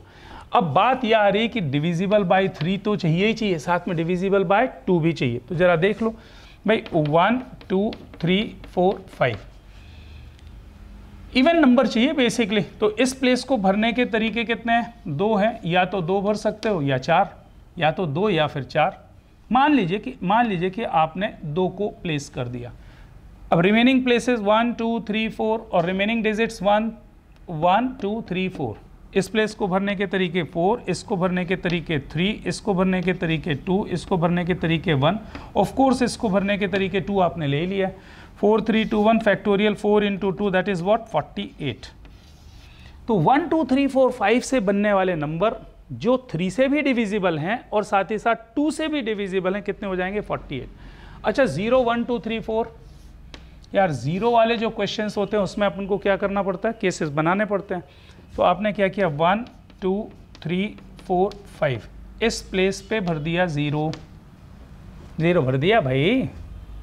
अब वो नंबर 2 से डिविजिबल होगा, हाँ जी होगा। अब 1 2 4 5 4 प्लेसेस 4 डिजिट, फैक्टोरियल 4, या फिर ऐसा बोलो इस प्लेस को भरने का तरीका 4, इसको भरने के तरीके 2, इसको भरने का तरीका 1, और ऑफ कोर्स यहाँ पर जीरो रख रहे हो तो इसको भरने का तरीका भी 1 ही हुआ। तो टोटल कितना आ जाएगा साहब, 24। या तो ये, या फिर इस प्लेस पे जीरो नहीं है तो 5 डिजिट का नंबर चाहिए, 1 2 3 4 5। इस प्लेस को आपने 2 या 4 से दिया, इसको भरने के तरीके कितने, 2। मान लीजिए कि आपने 2 को रख दिया। अब मुझे बताओ इस प्लेस को भरने के तरीके कितने, 1 2 3 4 में से 0 आप नहीं रख सकते, तो इस प्लेस को भरने के तरीके 3। मान लीजिए कि आपने 4 भर दिया, हाँ जी यहाँ पर 4 रख दिया, तो बचा क्या, 0 1 5। क्या यहाँ पर आप 0 रख सकते हैं, हाँ रख सकते हैं। तो यहाँ पर 3 वेज हो जाएंगे, यहाँ पर 2 वेज हो जाएंगे, यहाँ पर 1 वे। टोटल नंबर ऑफ वेज ये कितना हो गया साहब, 9 2 18 2 36। तो 36 24 60 60 प्लस 48 108 इज योर आंसर। 108 ये आंसर आ जाएगा। कोई दिक्कत भाई? देखो जीरो वाले केसेस के लिए थोड़ा सा बस अलर्ट हो जाया करो कि यहाँ पर 2 और 4 भर सकते हैं, क्योंकि मुझे नंबर जो चाहिए वो क्या चाहिए, डिविजिबल बाय 2 चाहिए। तो इसके भरने के तरीके तो 2 हो गए। मान लीजिए मैंने क्या बोला, यहाँ पर आपने 2 रख दिया, तो 2 को छोड़ करके बाकी बचा क्या, 0 1 4 5। तो 5 डिजिट का नंबर चाहिए ना, तो साहब यहाँ पर 0 रख नहीं सकते, मैं यहाँ पे 0 नहीं रख सकते, तो 0 भी छोड़ देंगे तो कितने डिजिट बचेंगे, 3। फिर नेक्स्ट प्लेस को भी 3 तरीके से इसलिए भर सकते हैं क्योंकि अब 0 भी आ सकता है, फिर 2 फिर 1। टोटल नंबर ऑफ वेज इस तरह से आप निकाल सकते हो। आसान क्वेश्चन, पीएनसी का जो लेवल है जेईई मेन का बिल्कुल ठीक है, उसी लेवल पे क्वेश्चन पूछा गया है। आगे बढ़ते हैं साहब, क्या क्वेश्चन है, let A bar B a vector parallel to the line of intersection of planes P1 and P2। देखो बहुत क्वेश्चन आपने कर लिए। देखो एनटीए अभ्यास में ही आपने कम से कम जितने भी पेपर आपने किया हर बार एक क्वेश्चन इस टाइप का मिला है। एक वेक्टर है parallel to the line of intersection of planes P1 and P2 and the plane P1 is parallel to the vectors 2j plus 3k and 4j minus 3k, okay, while the plane P2 is parallel to the vector j minus k and I plus j। अच्छा, you have to find acute angle between a vector A and this vector। तो यार कहानी ये बन रही है कि मुझे A वेक्टर चाहिए, मुझे क्या चाहिए, A वेक्टर, एक वेक्टर जो line of intersection of planes P1 और P2 का। एक काम करते हैं साहब, क्वेश्चन शायद अगर समझ में आ रहा हो तो अपन क्या करें, एक ये प्लेन बना दिया, ये प्लेन मान लीजिए क्या है, P1। अच्छा, इसका नॉर्मल वेक्टर जो है ना, इसका नॉर्मल वेक्टर कैसा होगा, N1 वेक्टर होगा। मान लिए इसका नॉर्मल वेक्टर N1। अच्छा, क्या दिया हुआ है, ये प्लेन, ये जो प्लेन है वो इसके पैरेलल है ना, इसके पैरेलल, इसके पैरेलल है और इसके भी पैरेलल है। P1 is parallel to this and this, तो P1 का जो नॉर्मल वेक्टर कैसे मिलेगा, इन दोनों के क्रॉस से मिलेगा। इसका मतलब मैं लिख सकता हूं कि N1 vector is nothing but cross of these two. मैं लिख दे रहा हूं 2j plus 3k cap cross 4j minus 3k cap, ये N1 वेक्टर आ जाएगा। सही है, मतलब इस प्लेन के नॉर्मल का वेक्टर। अच्छा, दूसरा प्लेन इसके लाइन ऑफ इंटरसेक्शन से चाहिए, तो एक प्लेन बना लेते हैं ना, एक प्लेन बना लेते हैं। ये दूसरा प्लेन हो गया साहब, है ना। तो ये प्लेन है P2 और इसका नॉर्मल वेक्टर ये है N2 वेक्टर, क्योंकि ये दिया हुआ है कि ये प्लेन भी किसी दो प्लेन के पैरेलल, हाँ, P2 is parallel to these 2 vectors. इसका मतलब प्लेन P2 इस वेक्टर के भी पैरेलल है और इस वेक्टर के भी पैरेलल है, तो इनका जो क्रॉस प्रोडक्ट है इस नॉर्मल वेक्टर को शो करेगा। इसका मतलब N2 वेक्टर भी मुझे मिल गया, N2 वेक्टर भी मुझे मिल गया, और that is nothing but cross of these two. कहाँ गया ये, j माइनस के कैप, j माइनस के cap cross I plus J cap. तो साहब n1 वेक्टर और n2 वेक्टर है, तो इन दोनों के लाइन ऑफ इंटरसेक्शन ना, इन दोनों का जो लाइन ऑफ इंटरसेक्शन, इसका डायरेक्शन तो मिल गया साहब मुझे, n1 क्रॉस n2 से मिलेगा, इसमें तो कोई डाउट नहीं। तो ये डायरेक्शन हो गया लाइन ऑफ इंटरसेक्शन, और ये कह रहा है कि vector a parallel to the line of intersection. अच्छा, वेक्टर a इस डायरेक्शन में, वेक्टर a इस डायरेक्शन में है साहब, तो ये a वेक्टर का डायरेक्शन मुझे मिल गया। अब क्या बोल रहा है कि वेक्टर a और इसके बीच का, अच्छा कोई भी वेक्टर होगा, मान लीजिए कि ये कोई वेक्टर दिया हुआ है क्या, 2i plus J minus of 2k cap, ये वेक्टर मुझे मिला है, तो इन दोनों के बीच का एंगल चाहिए ना, एंगल बिटवीन दिस टू। तो ये वेक्टर तो मुझे मालूम, दैट मीन्स मुझे n1 क्रॉस n2 निकालना है, अल्टीमेटली n1 क्रॉस n2 निकालना है, फिर cos थीटा से आ जाएगा वही डॉट प्रोडक्ट वाले से। तो एक काम करो, n1 वेक्टर निकाल ही लेते हैं ना साहब, n1 वेक्टर निकाला, तो n1 वेक्टर निकालोगे तो क्या मिलेगा साहब, i cap, j cap, k cap, और j और k 2 3, ये हो गया 2 और 3, और वो 4 और -3, 4 और -3, ऑफ कोर्स ये 0 और 0। अच्छा, तो इसका मतलब i कैप के डायरेक्शन में आएगा, वैसे भी दिख गया है मुझे, लेकिन मैंने कर दिया, ये दिख गया jk, मतलब क्या है, jk का मतलब yz प्लेन, और ये भी yz प्लेन, तो इनका जब क्रॉस लोगे तो किधर जाएगा, i कैप के डायरेक्शन में जाएगा। लेकिन लिख लेते हैं, तो -6 -12 -18 i कैप, बाकी तो 0 0 आएंगे, तो ये n1 वेक्टर मिल गया मुझे। अरे सही है, n2 वेक्टर भी निकाल लो भाई, n2 वेक्टर कैसे मिलेगा, फिर से बना लो, i cap, j cap, k cap और j माइनस के मतलब 1 -1, और ये हो गया 0, और उधर i और j मतलब 1 1 0 निकाल लेते हैं साहब। तो ये कितना हो गया, 0 + 1 मतलब i cap minus of this है ना, तो 0 + 1 तो माइनस ऑफ j, और k में कितना 0 -1 तो माइनस ऑफ k कैप। तो ये n2 वेक्टर मिल गया, एक बार देख लो बस, 0 + 1 माइनस ऑफ 0 + 1 तो माइनस हो गया, और k में कितना हो गया 0 -1 माइनस के, n2 वेक्टर मिल गया। मुझे a वेक्टर का डायरेक्शन चाहिए, तो उसका नाम अपन कुछ लिख लेते हैं, मान लीजिए कि वो a वेक्टर है, that is equals to n1 cross n2 vector है ना, n1 क्रॉस n2 वेक्टर। तो यार इसको तो डायरेक्ट ही क्रॉस कर लो, है ना, ये कितना हो गया साहब, -18, यहाँ पर i क्रॉस कितना मिलेगा, i माइनस j माइनस के, तो ये हो गया साहब -18, i cross i null vector. अच्छा, i क्रॉस j के, तो ये माइनस के आ गया, और i cross k minus of j का, थोड़ा इसमें एक बार मुझे डाउट हो रहा है ना, किया तो मैंने सही है, एक बार देख लो, i j k 0 1 -1 और i प्लस j के लिए 1 1 0, ये हो गया साहब 0 + 1 i cap, minus of j में क्या आएगा 0 + 1 तो माइनस j हो गया, और k कैप के लिए कितना हो गया 0 -1, ये तो सही लिखा i माइनस j माइनस के, और ये माइनस ऑफ 18i सही लिखा है, -6 -12 -18i बिल्कुल सही है। तो -18 i क्रॉस i नल हो गया, i क्रॉस j कितना होता है, i cross j k cap होता है, तो माइनस k कैप हो गया, और i cross k minus j और माइनस माइनस प्लस, हाँ वही तो ऐसा आ जाएगा। तो ये कुल मिलाकर के हो गया -18 times j cap minus of k cap. इसकी ज़रूरत तो पड़नी नहीं, क्योंकि मॉड में तो वो डिवाइड हो जाएगा। अब इस वेक्टर और इस वेक्टर का एंगल निकालना है इसके बीच का, तो कहीं पे कर लेते हैं साहब, यहाँ पे कर लूँ, cos थीटा, एक वेक्टर है साहब -18, यहाँ पर j माइनस के कैप, और दूसरा वेक्टर दिया है 2i plus j minus of के कैप। इसको तो हटा ही दो, अरे नीचे मॉड से डिवाइड करोगे तो गायब ही हो जाएगा ना।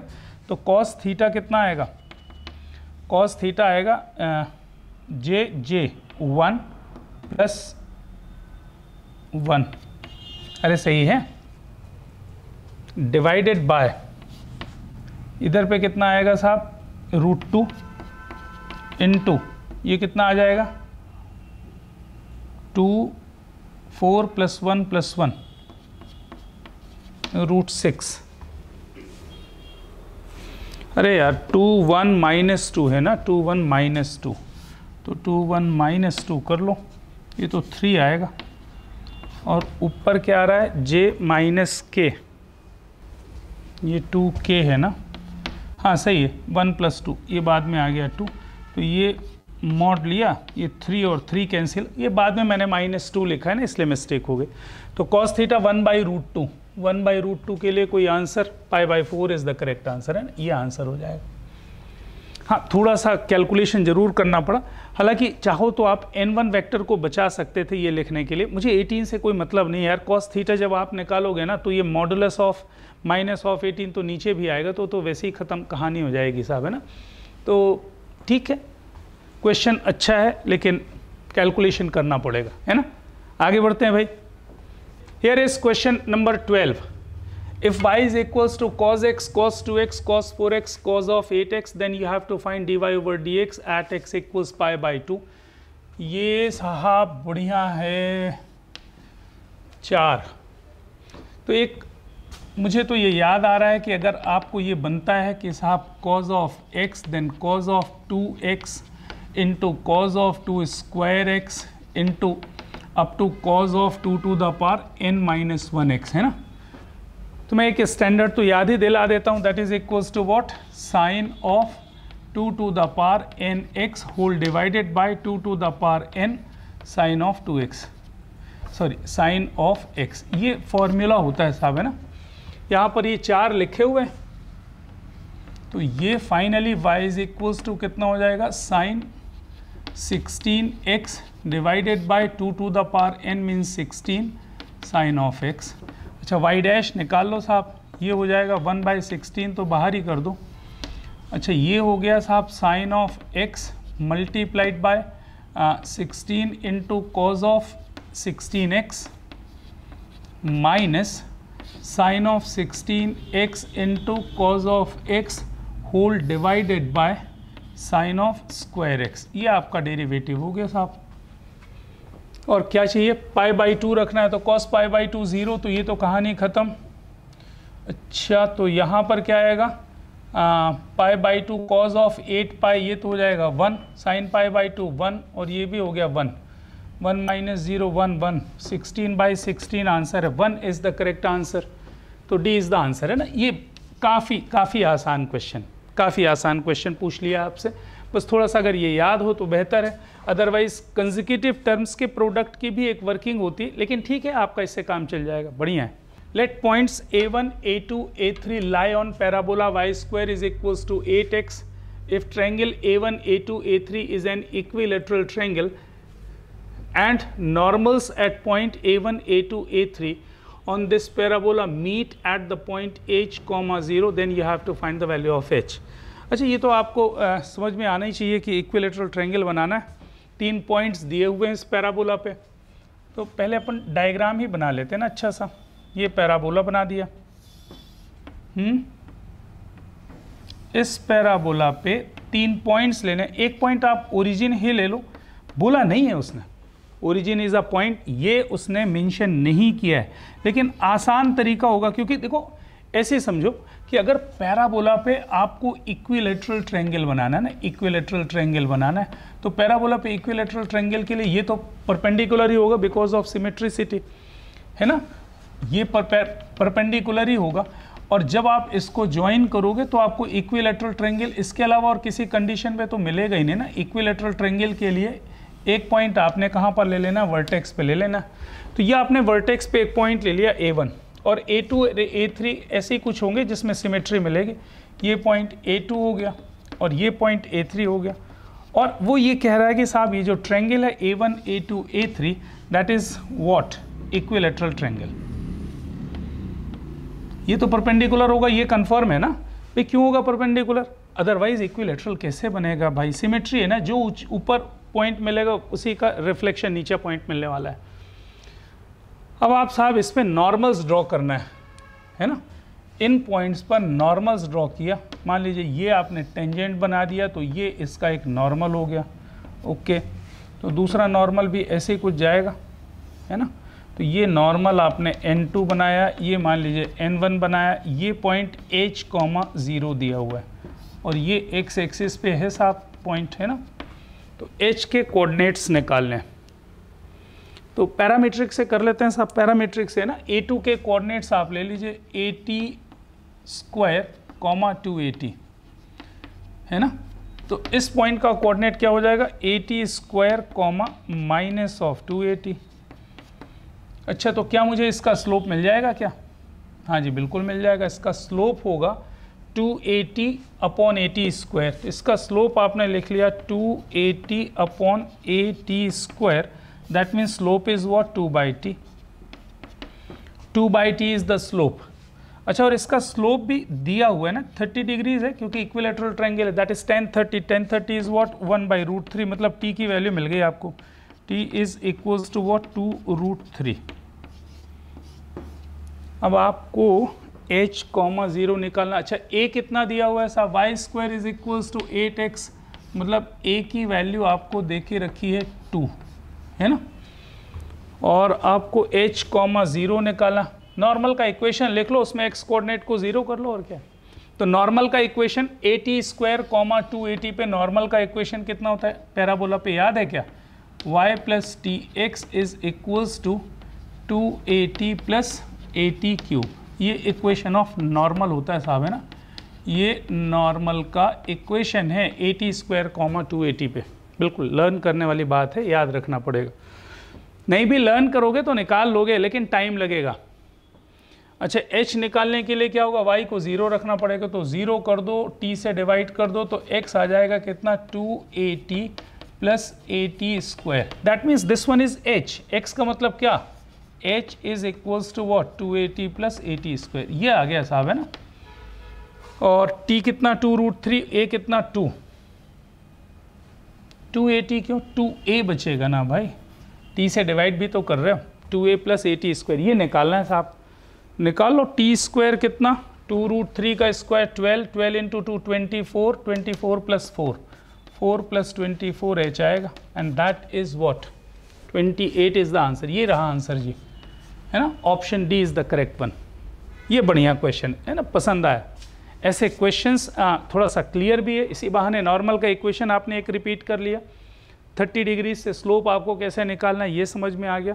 फिर उसने h, 0 जिस पॉइंट की बात की, तो नॉर्मल के इक्वेशन में अपन ने y कोऑर्डिनेट 0 कर दिया, तो x कोऑर्डिनेट मिल गया, and x coordinate is nothing but what, h। ठीक, बढ़िया, मस्त क्वेश्चन।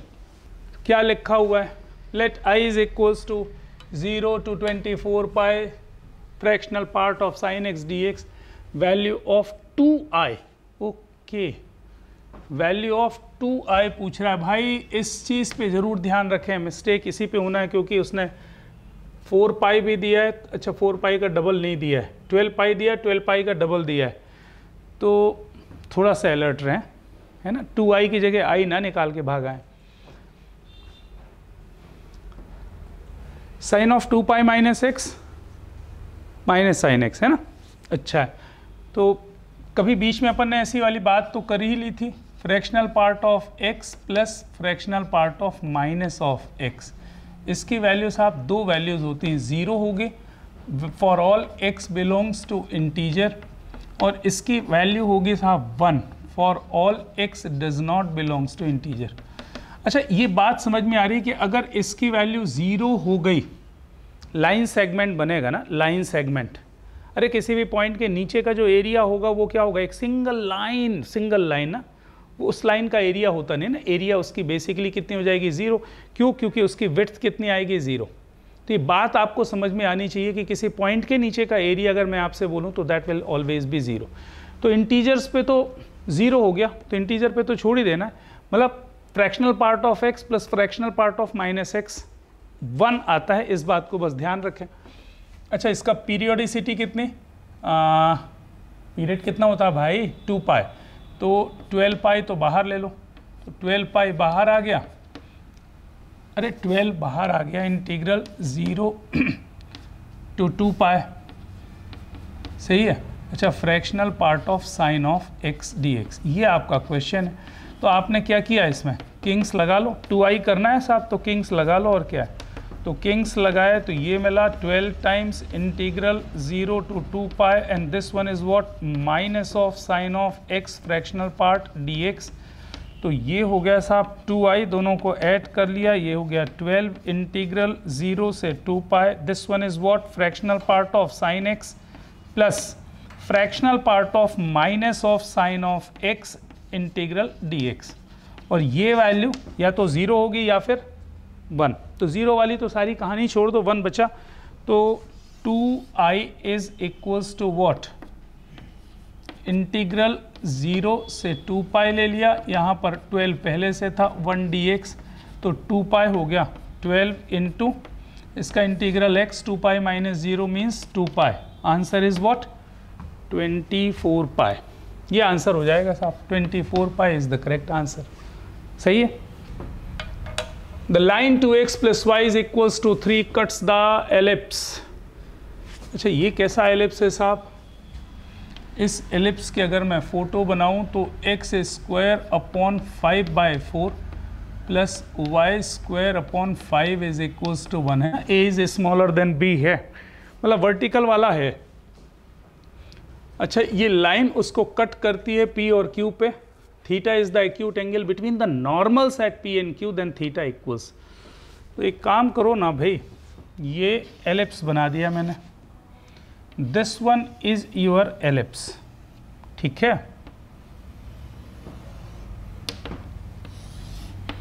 इस एलिप्स पे कहीं पर भी एक लाइन बना दो जो इसको 2 पॉइंट पे कट करती हो, तो कहीं से भी बना दो साहब। ये बना दिया मान लेना, ये एक पॉइंट ये है P और एक पॉइंट ये है Q।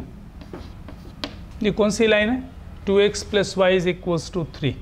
अच्छा P पे नॉर्मल बनाना है, तो P पे पहले मैं टेंजेंट बना दूँ, ये नॉर्मल कुछ ऐसा बन जाएगा, P पे नॉर्मल ऐसा बना दो, ये एक नॉर्मल है P पे, और Q पे टेंजेंट ऐसा, तो ये कुछ नॉर्मल एक ऐसा बना दो, ये N2 हो गया। मुझे ये वाला एंगल चाहिए साहब, है ना, ये वाला एंगल चाहिए। तो नॉर्मल के स्लोप निकाल सकते हैं क्या अपन, बस नॉर्मल के स्लोप मिल जाए, अगर इसका स्लोप और इसका स्लोप मिल जाए तो एंगल मिल जाएगा tan थीटा वाले फॉर्मूले से। एक आंसर 10 में तो दिया है।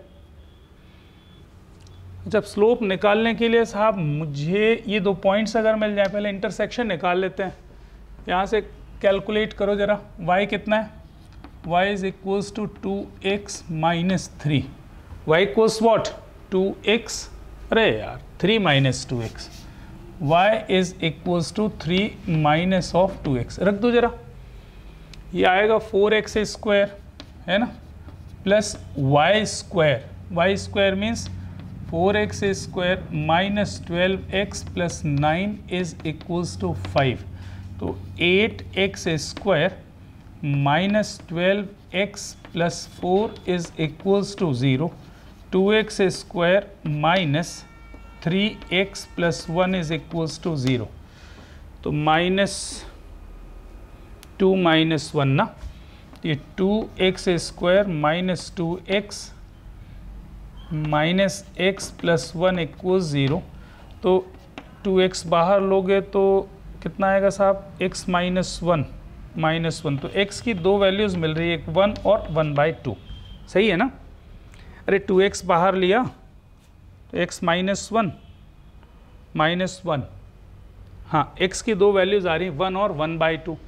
अच्छा तो y कितना आ गया, y x is equals to 1 रखा तो y भी 1, और 1/2 रखा तो y इक्वल्स 2, अरे सही है 1/2, तो 3 माइनस 1 y इक्वल्स 2, मतलब 2 पॉइंट मिल रहे हैं, एक मिल रहा है 1,1 और एक मिल रहा है साहब 1/2,2। दोनों पॉइंट्स पर नॉर्मल का स्लोप निकालना है, तो सबसे पहले टेंजेंट का स्लोप निकाल ले भाई।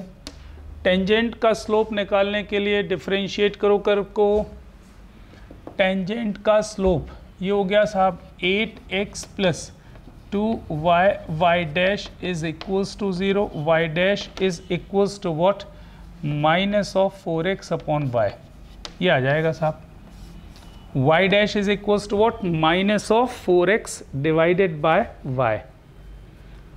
अब 1,1 पे निकालना है, तो साहब 1,1 पे स्लोप कितना आएगा, 1, 1,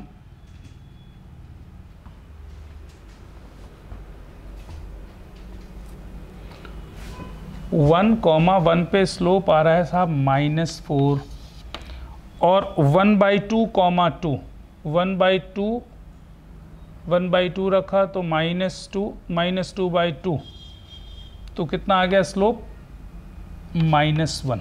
एक का स्लोप आ रहा है साहब -1/4 और एक का स्लोप कितना आ रहा है 1। ये किसका स्लोप है? टेंजेंट्स का। तो नॉर्मल के स्लोप कितने हो जाएंगे साहब? नॉर्मल का स्लोप हो जाएगा 1/4 और यहाँ पर आ जाएगा 1। tan थीटा लगा लो, तो tan theta is equals to what? 1 - 1/4 upon 1 + 1/4। ये आ गया tan theta is equals to 3/5 आएगा। तो 3/5 का कोई आंसर अरे है ही नहीं, ये तो कॉम्प्लीमेंट्री दे दिया, तो ये तो नहीं है। तो साइन में कन्वर्ट कर लो, साइन में कितना हो जाएगा? 3/25 + 9 √34, बिल्कुल सही है। तो साइन थीटा आ रहा है, sine of theta is equals to what? 3/√34। तो साइन थीटा ये आंसर आ जाएगा, theta is equals to this one. और भी तरीकों का इस्तेमाल किया जा सकता है, पैरामीट्रिक फॉर्म में नॉर्मल का इक्वेशन डायरेक्ट लिख लो, वहाँ से भी कनेक्ट कर सकते हैं, पर बेहतर है ना कि आप ऐसा ही कर लो, वो अच्छा है। सही है, ये इस वर्किंग में भी ज़्यादा लफड़ा नहीं है ना, दोनों पॉइंट्स मिल गए तो टेंजेंट का स्लोप मिल गया। वैसे मैंने थोड़ा सा एक स्टेप ज़्यादा कर लिया, नॉर्मल का स्लोप इतना आसान था इसलिए लिख लिया, अदरवाइज सीधी सी बात है टेंजेंट्स के बीच का जो एंगल होगा वही तो नॉर्मल्स के बीच का एंगल होता है ना भाई। अगर मान लीजिए कि ये दो टेंजेंट्स आपने बनाए, इनके बीच थीटा एंगल है, तो इनके नॉर्मल्स के बीच का जो एंगल होगा ना, इनके नॉर्मल्स के बीच का जो एंगल होगा वो भी थीटा ही होगा। तो अगर दो लाइंस के बीच का एंगल थीटा है तो उनके नॉर्मल्स के बीच का एंगल भी थीटा होगा, तो नॉर्मल्स के बीच का एंगल निकाला मतलब टेंजेंट। लेकिन आसान था ना, -4 - 1 के बीच एंगल निकालो या फिर 1 और 1/4, मीनिंग इज सेम। चलो आगे बढ़ते हैं भाई, moving to next. So here is question number 16, shortest distance between the lines and the line of intersection. अच्छा, तो दो लाइंस, ओके भाई देखो, दो लाइंस के बीच की शॉर्टेस्ट डिस्टेंस निकालनी है। तो पहली लाइन तो उसने सिमेट्रिकल फॉर्म में दे दी है साहब। पहली लाइन कौन सी है? x - 0/1 is equals to y - 0/1 equals z - 0/1। मतलब अगर मैं इस लाइन को वेक्टर फॉर्म में लिखूं तो r वेक्टर आएगा कितना? 0i + 0j + 0k plus lambda times, जानबूझ करके लिख रहा हूँ ना, lambda times i + j + k cap. इसमें तो कोई डाउट नहीं। पहली लाइन मैंने symmetrical form as well as cartesian और वेक्टर दोनों फॉर्म में लिख लिया ना, r vector is equals to a1 vector plus lambda b1 vector. अच्छा, दूसरी लाइन, लेकिन इस बार लाइन प्लेन्स के फॉर्म में दी, दो प्लेन के लाइन ऑफ इंटरसेक्शन की बात कर रहा है। तो देखो, किसी भी लाइन का इक्वेशन निकालना है ना, किस फॉर्म में? या तो वेक्टर फॉर्म में या सिमेट्रिकल फॉर्म में। तो मुझे क्या चाहिए रहता है? दो पॉइंट्स चाहिए रहते हैं। क्या क्या? अरे सीधी सी बात है, मुझे क्या चाहिए? एक पॉइंट चाहिए और लाइन का dr चाहिए। तो मैं क्या करने वाला हूँ भाई, n1 क्रॉस n2 से तो लाइन का डायरेक्शन मिल जाएगा, n1 क्रॉस n2 से लाइन का डायरेक्शन मिल जाएगा। तो अगर मैं n1 क्रॉस n2 निकाल लूँ तो मुझे लाइन का डायरेक्शन दिख ही गया साहब, i cap, j cap, k cap, और ये हो गया साहब 2 1 1 और यहाँ पर हो गया 3 1 2। यहाँ से मुझे लाइन ऑफ इंटरसेक्शन का डायरेक्शन मिल जाएगा। और ये क्या हो जाएगा साहब? ये हो जाएगा i कैप, ये हो गया 2 - 1 1 हो गया। अच्छा, ये 4 - 3 तो माइनस ऑफ j आएगा, और k के लिए कितना होगा? 2 - 3 तो माइनस ऑफ k कैप। एक बार और देख लें, बस मुझे इसी में कन्फ्यूज़न होता है जल्दी जल्दी में। 2 - 1 1। अच्छा, इसके लिए क्या माइनस टाइम्स होगा? ये होगा 4 - 3 1 तो माइनस साइन माइनस j, और इसका हो गया 2 - 3 माइनस के। ये लाइन का डायरेक्शन हो गया, मतलब लाइन के drs मिल गए 1 - 1 - 1। अच्छा, लाइन पे एक पॉइंट ढूंढना है। इस लाइन पे अपन पॉइंट कैसे निकालते थे? किसी को भी जीरो कर लो x y z में। तो मान लीजिए मैंने z को ज़ीरो कर लिया। अच्छा, z को ज़ीरो किया तो क्या मिला? 2x plus y is equals to 1 और उधर पे कितना किया तो 3x plus y is equals to 2 subtract कर दो तो x इक्वल्स 1 आ गया। x अगर 1 है तो y इक्वल्स -1 आ गया। मतलब पॉइंट क्या हो गया 1 -1 0। अरे z 0 है ना।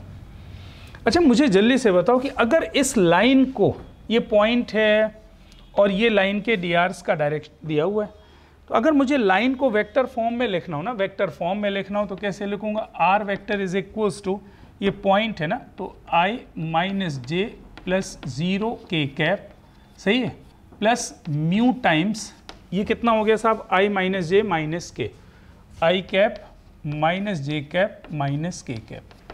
अच्छा दो लाइंस मुझे वेक्टर फॉर्म में मिल गए, ये है a1 vector, sorry a2 vector, b2 vector, a1 vector, b1 vector.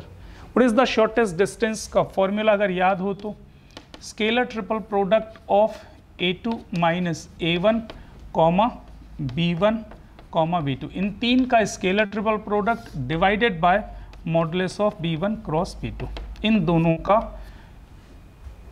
इसका और इसका क्रॉस प्रोडक्ट। कोई डाउट? उसका मॉड। अच्छा तो a2 minus a1, a2 minus a1 तो ये कितना आ जाएगा साहब 1 माइनस 0 तो ये तो 1 हो जाएगा, माइनस 0 हो जाएगा और 0 माइनस 0 0 हो गया, 1 minus 0 minus 1 minus 0 0 minus 0, a2 minus a1 आ गया।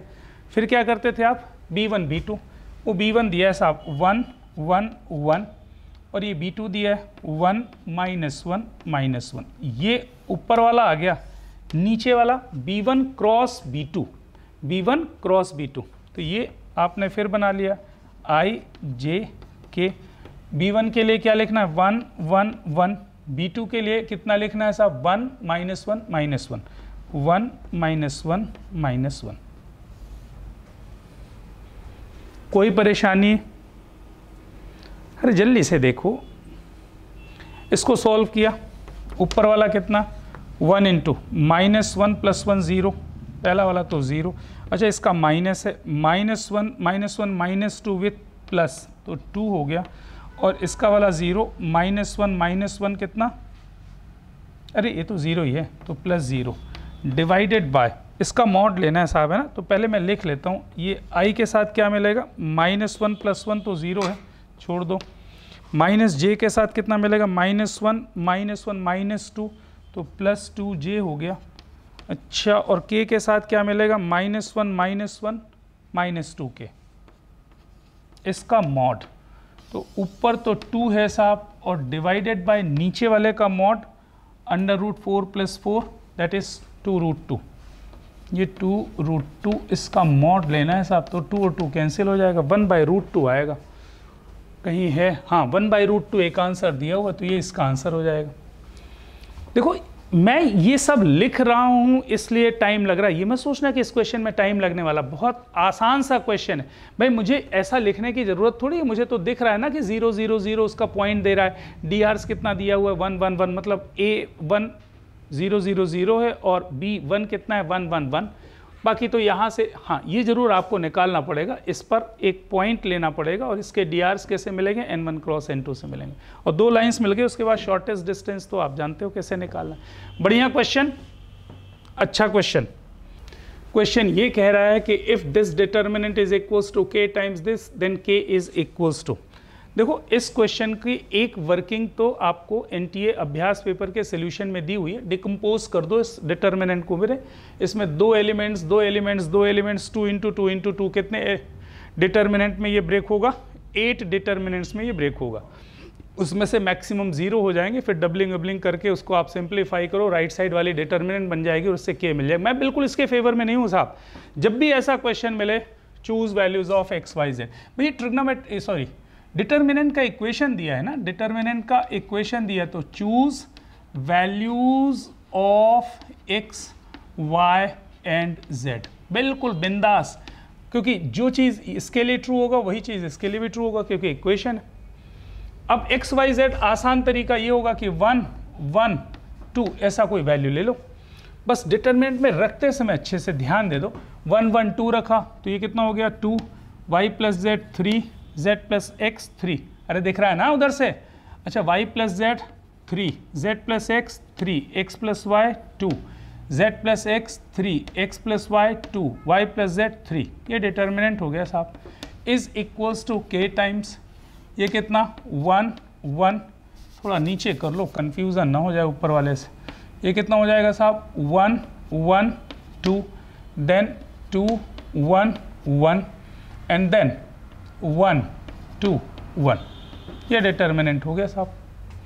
अब आपको कैलकुलेट करना है और क्या है, दोनों साइड के इस डिटर्मिनेंट को कितना टाइम लगना है आपको सिंप्लीफाई करने में। ये 9 माइनस 4 5 हो गया साहब, माइनस ऑफ 3 टाइम्स ये 9 माइनस 6 3 हो जाएगा, प्लस इधर पे कितना, इसको हटा दो 6 माइनस 9 वो 3 into 6 minus 9 minus 3, minus 18 plus 8, minus of 8 इधर से आ रहा है। अच्छा इस साइड पे कितना हो जाएगा k times 1 into 1 minus 2 minus 1, तो 1 into minus 1 minus of 2 into 1 minus 4 minus of 3, 1 minus 4 minus 3, हाँ सही है, प्लस 1 इंटू 1 माइनस 2 माइनस 1। अच्छा तो माइनस 1 माइनस 1 माइनस 2 प्लस 6 4, इधर आ गया 4k और इधर आ गया माइनस 8, k की वैल्यू आ गई माइनस 2, तो k की yes a is the correct answer है ना, a is the correct answer. देखो अभी अपन जेई मेन का लेवल देख रहे हैं और जेई मेन के लेवल के क्वेश्चन में कभी कभी इस सब की वर्किंग, जैसे मैंने आपको एक सीरीज़ वाला क्वेश्चन बताया था जिसमें n की वैल्यू आप सिलेक्ट करके आप अपना काम बहुत आसान बना सकते थे, इसी तरह से इसमें ज़्यादा दिमाग लगाएंगे वो पक्का वो जब आप डिवाइड करोगे तो प्लस माइनस में मिस्टेक हो जाएगी और कहानी या तो 2 होगा या -2 और गड़बड़ हो जाएगी। बेहतर है आप x y z हमेशा हमेशा सिलेक्ट कर लो। ये तो मैं दावा कर रहा हूँ कि जब भी इस तरह का कोई क्वेश्चन हो जिसमें दोनों साइड पे इक्वेशन दी हुई है और दोनों साइड पे x y z में वेरिएबल्स दिए हुए हैं, you can choose any value of x y z because that is true for all the values of x y z। समझ में आ रहा है? चलिए मूव करते हैं आगे। Let C1 and C2 be the two circles of radius R1 and R2 respectively. R1 is greater than R2 touching both the axis if the two circles are orthogonal. देख भाई दो सर्कल्स ऑर्थोगोनल की condition तो याद होनी चाहिए ना, 2g dash plus 2f dash is equals to c plus c dash, है ना, ये कांस्टेंट टर्म्स के एडिशन के बराबर होता है। अगर ये दो चीज़ें याद हैं तो फिर कोई दिक्कत नहीं। अच्छा C1 एंड C2 दो सर्कल्स हैं जो टच करते हैं किसको, एक्सिस को। अच्छा अगर एक्सिस को टच करने वाली बात है ना तो इसका रेडियस R1 R1 इसका सेंटर होगा और रेडियस कितनी होगी R1 होगी, और दूसरा सर्कल इसको कट भी कर रहा है, ऐसा कुछ होगा, अरे बड़ा सा बना दोगे इसको, ऐसा कुछ टच भी करेगा, इसको भी टच करेगा, इसको भी टच करेगा और उसका सेंटर R2 R2 होगा, रेडियस कितनी होगी R2 होगी। तो मैं लिख नहीं रहा हूँ, मैं केवल ये बता रहा हूँ कि x minus R1 square plus y minus R2 square is equals to R1 square, sorry R1। तो जब मैं इसको सॉल्व करूंगा तो एक R1 स्क्वायर तो कैंसिल हो जाएगा, क्या इक्वेशन बनेगा x square plus y square minus of 2R1x minus of 2R2y plus R1 square is equals to 0। और दूसरे सर्कल के लिए क्या होगा, x square plus y square minus of 2R2x minus of 2R2y plus R2 square is equals to 0। ये समझ में आ गया है ना? अरे डायग्राम पे ना जाओ, ये इसको भी टच करेगा ऐसा वाला, और पहला वाला सर्कल तो है ही है। अच्छा यहाँ पर C1 C2 तो मिल गया, मतलब C डैश और C R1 square plus R2 square, मतलब ये हो जाएगा साहब R1 square plus R2 square is equals to 2g dash, g कितना माइनस R1, g डैश कितना माइनस R2, तो माइनस माइनस तो प्लस हो ही जाएगा, तो यहाँ से मिलेगा 2R1 R2 और प्लस 2R1 R2, है ना। तो अल्टीमेटली क्या मिल गया, 4R1 R2 is equals to R1 square plus R2 square. ये क्वेश्चन हो गया साहब। निकालना क्या है, R1 बाय R2 निकालना है, तो R1 स्क्वायर से डिवाइड कर दो, R2 स्क्वायर से डिवाइड कर दो, तो ये हो जाएगा 4R1 by R2 is equals to R1 by R2 whole square plus 1। तो R1 बाय R2 को T मान लो, तो ये हो गया t square minus of 4t plus 1 is equals to 0। T निकालना साहब 4 plus minus under root b square 16 minus 4 that is 12 divided by 2, 2 plus minus root 3, 2 plus minus root 3। R1 R2 से बड़ा है तो प्लस वाले ही आएगा, नहीं प्लस वाला क्या, 2 माइनस रूट 3 भी तो आ सकता है क्योंकि R1 ग्रेटर देन R2 दिया है, ऑप्शन ही नहीं दिया है साहब, है ना। उसको मालूम है कि हम लोग फंसेंगे कहीं पे। 2 माइनस रूट 3 भी पॉजिटिव आएगा ना, 2 प्लस रूट 3 भी पॉजिटिव है और 2 माइनस रूट 3 भी कंडीशन से चेक तो करना ही पड़ेगा। खैर यहाँ पे कोई लफड़ा नहीं, इसलिए अपन भी लफड़ा नहीं चाहते। तो R1 by R2 is nothing but what, 2 plus root 3। आगे बढ़ते हैं भाई, moving to question number 19। A is square matrix and I is an identity matrix of the same order. If A cube is equals to null matrix, then inverse of the matrix I minus A। भाई साहब I minus A का inverse निकालना है, मतलब I minus A का इसके साथ product करने पर अगर I आ जाए तो वो इन्वर्स हो जाएगा, है ना। एक एक ऑप्शन देख सकते हो, this into this equals I, then this one will be the answer. This into this equals I, then this one will be the answer. This into this equals I, then this one will be the answer. ऐसा कर सकते हो आप। और क्या तरीका इस्तेमाल हो सकता है इसका, ये A क्यूब दे के रखा है, इसको कुछ इस्तेमाल कर लो। अच्छा ये बताओ कि A क्यूब कितना दिया है, null matrix. I minus A का एक फैक्टर बना लो किसी तरह से, तो प्रोडक्ट मिल जाएगा, I के फॉर्म में आना चाहिए। तो आप ये बनाओ कि I minus A cube, I minus A चाहिए ना, तो I minus A cube is equals to I। एक काम करो, I cube minus A cube कर लो, ये आइडेंटिटी होना चाहिए। तो कंफर्म है ना, I क्यूब I होता है और ए क्यूब नल मैट्रिक्स दिया हुआ है। अब इसके फैक्टर्स बनाओगे तो क्या मिलेगा, एक मिला I माइनस ए और दूसरा मिलेगा क्या, I square plus A square is equals to I। तो I minus A into what, I plus A square is equals to identity matrix. इसका मतलब ये इसका इन्वर्स हो गया साहब, I माइनस ए का इन्वर्स ये आना चाहिए, कहीं ए डी ऑप्शन आ जाएगा, ये ऑप्शन आ जाएगा। A cube minus b cube सही लिखा है ना मैंने, a square plus a b plus b square सही तो लिखा है। तो ऐसा किया जा सकता है डायरेक्ट, अगर आपको ये आंसर चाहिए ना। अदरवाइज ये बात समझ में आई रही, this into this using this into this check करो, दिस इंटू दिस चेक करो, दिस इंटू दिस चेक करो, दिस इंटू दिस चेक करो। तो कई बार ऐसा करने से भी आ जाएगा, कई बार मेहनत करनी पड़ेगी। आगे बढ़ते हैं भाई, हियर इज क्वेश्चन नंबर 20।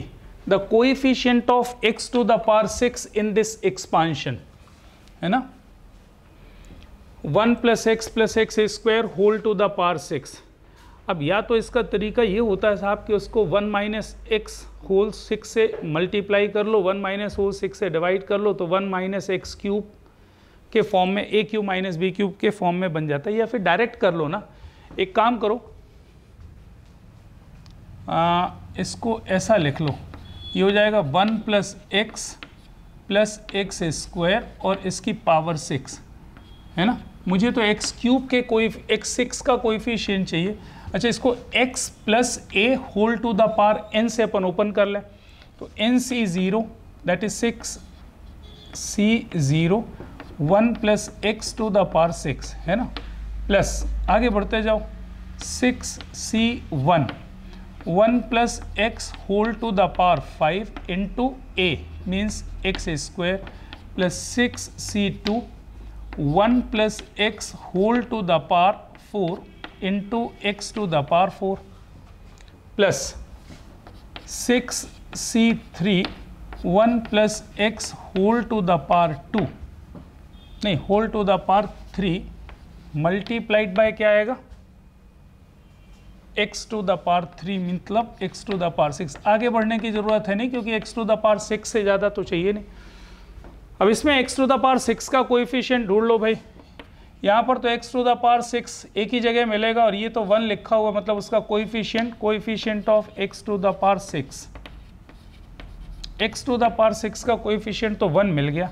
अच्छा यहाँ से क्या होगा, एक्स स्क्वायर ये है, मुझे इसमें किसका कोएफिशिएंट चाहिए, एक्स टू द पावर 4, तब तो मल्टीप्लाई होकर के एक्स टू द पावर 6 बनेगा। अब एक्स टू द पावर 4 का कोएफिशिएंट 5c4, तो 5c4 into this, so 6c1 into 5c4 plus 6c2 तो रहेगा ही रहेगा, into x to the power 6 बनाने के लिए मुझे यहाँ से क्या चाहिए, एक्स स्क्वायर का कोएफिशिएंट 4c2, तो 4c2 आ गया साहब, प्लस यहाँ से क्या चाहिए, एक्स टू द पावर 6, मतलब यहाँ से 1 चाहिए, 1 का कोएफिशिएंट तो केवल 6c3 ही है, ख़त्म, ये आ जाएगा। बड़ा सा नहीं है, बहुत बड़ा सा नहीं है साहब, 1 प्लस ये हो गया 6, ये 5c1 इज़ 5, 6 5 ज़ा 30 plus 6c2 that is 15, 4c2 6, अरे 4c2 4 3 ज़ा 12/2, 15 इंटू 6 90 प्लस 6c3 20 आता है ना, 6 into 5 into 4 divided by factorial 3 that is 20, तो 1401 141 14 इज द आंसर, ये आंसर है, 141 इज द आंसर। तो बिल्कुल कोई दिक्कत नहीं ना, बाइनोमियल थ्योरम का डायरेक्ट एक्सपांशन कर दीजिए, coefficient of x to the power 6 निकालना तो मिल ही गया साहब, है ना।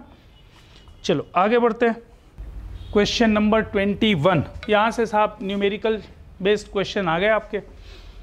e to the power x into x square dx is equals to fx e to the power x, constant of integration, तो रेंज ऑफ fx दे के रखी है a टू इनफाइनाइट, मतलब a निकालना है और a/4 की वैल्यू पूछ रहा है।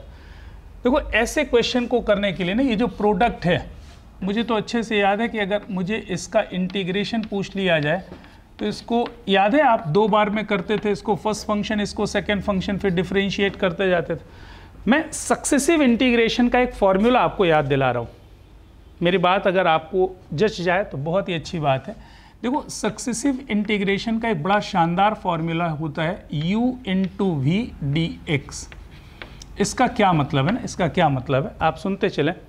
ये एक फंक्शन है और ये 2 फंक्शन है। जैसे आप मल्टीप्लिकेशन थ्योरम लगाते हो ना डिफरेंशिएशन में, वैसे ही मल्टीप्लिकेशन थ्योरम अपन इंटीग्रेशन में लगा रहे हैं। क्या करना है, फर्स्ट फंक्शन लिखो इनटू इंटीग्रल ऑफ सेकेंड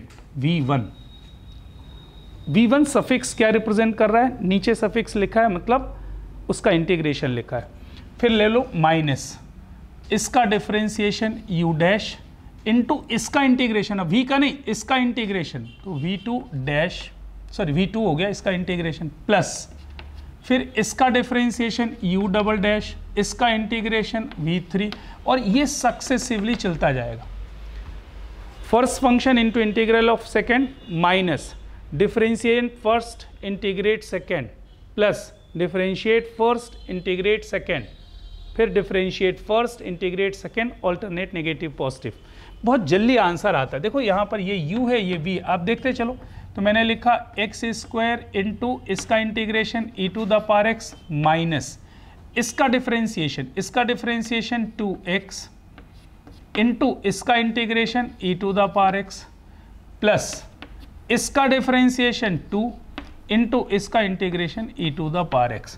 तो finally e to the power x multiplied by x square minus 2x plus 2 आ जाएगा और प्लस c आ जाएगा।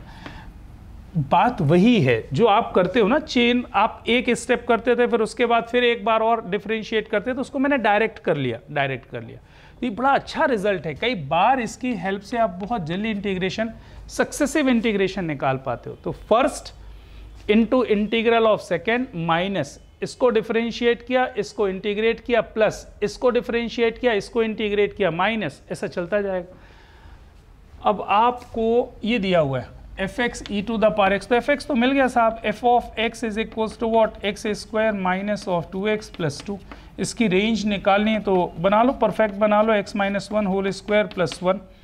तो रेंज कितनी हो गई साहब, अरे इसकी रेंज कितनी आ गई, 1 से इनफाइनाइट। अच्छा 1 से इनफाइनाइट अगर रेंज है तो a की वैल्यू तो 1 आ गई साहब, a/4 पूछ रहा है तो a/4 is equals to what, 1/4 answer. अगर न्यूमेरिकल फॉर्मेट में बोले तो 0.25 इसका आंसर बोलिएगा, सही। 22 sum of the roots of the equation, ये एक इक्वेशन दिया है, मॉड में दिया है साहब, इतना ध्यान रखें, 0 to 4 पाए, और sum of the roots is equals to what, k pi, then value of 6k. Trigonometric equation आपने पढ़ी थी, a cos theta plus b sine theta is equals to c. तो उसको सिंप्लीफाई कैसे करते, उसको सॉल्व कैसे करते थे, डिवाइड करते थे दोनों साइड, है ना. किससे डिवाइड करते थे, under root a square plus b square से. तो रूट 3 का स्क्वायर 3 माइनस 1 का स्क्वायर 1 और इसका स्क्वायर रूट लोगे तो 3 प्लस 1 का स्क्वायर रूट 2, मतलब 2 से डिवाइड मल्टीप्लाई करना है. तो 2 से डिवाइड कर दिया तो हिसाब हो गया रूट 3/2 cos x और minus 1/2 sine of x is equals to 1. Of course mod नहीं भूलेंगे. अच्छा, ये हो गया cos ऑफ x प्लस π/6, है ना. इसका मॉड दिया हुआ है 1. अच्छा, 1 कहाँ पर होता है, अरे जहाँ पर ये 1 होगा वहाँ पर साइन क्या हो जाएगा, 0 हो जाएगा. अच्छा, आप ऐसा मान लो ना कि साइन ऑफ x प्लस π/6 ये कितना होना चाहिए, इसका मॉड 0 होना चाहिए. अरे एक ही बात है ना, जहाँ पर ये 1 होगा वहाँ पर साइन क्या होगा, 0 होगा. अच्छा, साइन थीटा, अच्छा इसलिए मॉड ये 0 ही आ जाएगा. अच्छा, sine theta is equals to 0 तो theta is equals to n pi. तो थीटा अगर n पाई है मतलब x plus π/6 is equals to n pi. तो x की वैल्यू कितनी आ जाएगी साहब, n पाई माइनस π/6. मुझे इस इंटरवल में चाहिए 0 से 4 पाई में. अच्छा, n इक्वल्स 0 रख सकते हो क्या, नहीं रख सकते, 0 पे तो नेगेटिव आ जाएगा, 0 से 4 पाई चाहिए ना. तो n इक्वल्स 1 रखो तो एक आंसर आएगा पाई माइनस π/6. 2 रखा तो 2 पाई माइनस π/6. 3 रखो 3 पाई माइनस π/6. 4 रखो 4 पाई माइनस π/6. 5 पाई माइनस π/6 तो ज़्यादा हो जाएगा 4 पाई से. ये 4 Rn का सम करो, 4 3 7 2 9 और 1 10. 10 पाई माइनस 1 2 3 4 4 π/6 2 π/3 और ये हो गया साहब कितना 30 मतलब 28 π/3. ये is equals to k pi दिया है तो k कितना हो गया 28/3. k is equals to 28/3. ये आंसर होगा. अच्छा नहीं साहब, आपको 6k पूछ रहा है, थोड़ा जल्दी ना करें ना. 6k तो 6k मतलब इसका डबल 56 आएगा. तो व्हाट इज़ द आंसर, 56. तो 28/3 लगा के लफड़ा ना करना. वैसे भी थोड़ा सा डाउट हो जाता क्योंकि साहब ये k पाए है ना, तो 28/3 बड़ा अजीब सा है. चलिए आगे बढ़ते हैं भाई. 4 different balls of green color and 4 different balls of red color are to be distributed equally among 2 people. 4 people. 4 लोगों के बीच में कितने बॉल्स डिस्ट्रीब्यूट करनी है, 8 बॉल्स हैं, उनको डिस्ट्रीब्यूट करना है. 4 ग्रीन कलर की हैं और 4 रेड कलर की हैं और इक्वली डिस्ट्रीब्यूट करना है. इसका मतलब 2-2 बॉल्स आनी चाहिए. Find the probability that 4 people have balls of different color is lambda then value of 7 lambda. अच्छा, किस बात की प्रोबेबिलिटी निकालनी है कि हर किसी को क्या मिले, 2-2 बॉल्स तो मिले लेकिन डिफरेंट कलर की मिले, मतलब एक रेड और एक ग्रीन मिले. तो 4c1 फैक्टोरियल 4 हाँ ठीक. इधर देखो तो क्या करना पड़ेगा, सबसे पहले तो टोटल केसेस बना लो भाई. 8 बॉल्स हैं, नाम दे दो अगर देना है तो G1 G2 G3 G4 और 4 और बॉल्स हैं R1 R2 R3 R4. ये 8 बॉल्स को कितने लोगों में डिस्ट्रीब्यूट करनी है, 4 में डिस्ट्रीब्यूट करनी है ना, कुछ भी लिख लो. 4 हैं A B C D, इनके बीच में डिस्ट्रीब्यूट करना है. इक्वली डिस्ट्रीब्यूट करना मतलब हर किसी को 2 बॉल मिले. तो ये 8 के क्या बना लें, 2 के बंडल्स बना लेते हैं. वही जो डिस्ट्रीब्यूशन वाला सिस्टम है आपका, 8 बॉल्स, इनके 4 ग्रुप्स बना लिया, 2 2 2 और 2, है ना. तो डिस्ट्रीब्यूशन के वेज आपको मालूम है ना, पहले तो आप ग्रुप बनाने के वेज मल्टीप्लाइड बाय डिस्ट्रीब्यूशन. तो टोटल ये जो सैंपल स्पेस वाली बात है ना, एग्जॉस्टिव नंबर नीचे आएगा. इसके 4 4 4 के ग्रुप कैसे बनेंगे, factorial 8 divided by factorial 2 factorial 2 factorial 2 factorial 2 into 4 identical हैं तो 1 बाय फैक्टोरियल 4. ये तो ways to form the bundles है ना. अभी जो 4 बंडल्स बने हुए हैं उनको 4 लोगों में डिस्ट्रीब्यूट करने के तरीके फैक्टोरियल 4 हो जाएगा. तो ये टोटल टोटल वेज आपके निकल गए। फेवरेबल आउटकम्स निकाल लो। क्या करना है, एक बॉल, सबको एक एक ग्रीन मिलना है ना, ए को एक ग्रीन मिलना है और एक रेड मिलनी है। तो मुझे ये बात समझाओ कि ये 4 ग्रीन बॉल्स 4 लोगों में डिस्ट्रीब्यूट करने के तरीके, अरेंजमेंट है बेसिकली, फैक्टोरियल 4 वेज में अरेंज कर सकते हो। और ये जो 4 रेड बॉल्स हैं ये 4 लोगों में अरेंज करना है एक एक बॉल। तो which can be arranged in how many ways, factorial 4। ये आपका आंसर हो गया। कैलकुलेट कर लेना, ये लैम्डा आ जाएगा। तो एक तो ये कैंसिल हो गया साहब, है ना, बाकी इसको ऊपर लिख लो और ठीक है कैलकुलेट करके देख लेना भाई। ये तो 16 हो गया, फैक्टोरियल 8 दिया है, सो 1 कैन फाइंड 7 लैम्डा। मेरा पर्पस तो जो था वो समझाना था। आई होप कि समझ में आ गया। फिर से बताऊं क्या भाई, देखो 4 ग्रीन कलर की बॉल हैं और 4 रेड कलर की बॉल हैं। इनको पहले 4 लोगों में डिस्ट्रीब्यूट करना है, इक्वल डिस्ट्रीब्यूशन चाहिए। तो टोटल वेज क्या हो जाएंगे ये आपको निकालना है। तो कैसे निकालोगे, 8 बॉल्स के अपने 4 बंडल बना लिए 2-2 बॉल के। तो ये ways to form the bundles, और फिर ये जो बंडल्स बन गए उनको 4 लोगों में डिस्ट्रीब्यूट कर दिए। तो टोटल वेज हो गए। अब फेवरेबल आउटकम्स क्या है कि हर किसी को एक ग्रीन और एक रेड मिले। तो एक ग्रीन, ये 4 ग्रीन बॉल है, 4 लोगों में एक एक देना है। तो इनको अरेंज भी करना है ना, अरेंज भी बेसिकली, इसको G1 मिल जाए और इसको R2 मिल जाए, that is a new way. तो सीधी सी बात है कि 4 ग्रीन को 4 लोगों में अरेंज कर दीजिए, that will be what, factorial 4। फिर 4 रेड को 4 लोगों में अरेंज कर दीजिए, फैक्टोरियल 4। दो total number of ways, factorial 4 into factorial 4। So what is your question number 25? The number of points on the curve where the tangent is vertical. अच्छा, तो tangent अगर वर्टिकल होता है इसका क्या मतलब निकलता है साहब? टेंजेंट वर्टिकल का मतलब क्या हुआ, dy over dx not defined, मतलब dy ओवर dx इनफाइनाइट होगा। अच्छा, dy ओवर dx अगर इनफाइनाइट है इसका मतलब क्या है, dx ओवर dy क्या होगा, 0 होगा। तो कितने पॉइंट्स पर टेंजेंट वर्टिकल होगा ये आपको निकालना है। तो साहब पहले तो इसको डिफरेंशिएट करके dx ओवर dy 0 कर लेते हैं ना। ऐसा बात बोल सकते हैं कि अगर टेंजेंट वर्टिकल है तो dy ओवर dx इनफाइनाइट आएगा, मतलब dx ओवर dy कितना आना चाहिए, 0 आना चाहिए। अच्छा, मैंने इसको डिफरेंशिएट किया तो 3y square y dash is equals to 12y dash minus of 6x। तो साहब y डैश कितना आ जाएगा, minus of 6x divided by 3y square minus 12। ये तो dy ओवर dx आ गया। अच्छा, जब dx ओवर dy को आप 0 करोगे तो यहाँ से मिलेगा 3y स्क्वायर माइनस 12 इक्वल्स 0। तो y की 2 वैल्यूज बेसिकली मिलेगी, एक मिलेगी 2 और एक मिलेगी -2। एक वैल्यू है 2 और एक वैल्यू है -2। अच्छा, तो y की 2 वैल्यूज मिलेगी तो अपन को कितने पॉइंट्स मिलेंगे ये देखना पड़ेगा। तो एक बार y को 2 रख के देख लो, एक बार y को -2। अच्छा, y को मैंने जब 2 रखा यहाँ पर तो ये हो गया 8 is equals to 24 minus 3x square, तो 16/3 x square is equals to 16/3। x की 2 वैल्यूज मिल रही, 4/√3 कॉमा माइनस ऑफ 4/√3। और जब यहाँ पर जाओगे -2 रखो। अच्छा, एक पॉइंट क्या आ जाएगा, 2,4/√3।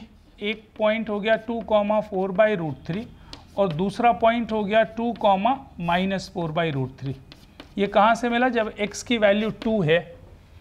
अच्छा, जब y की वैल्यू 2 है।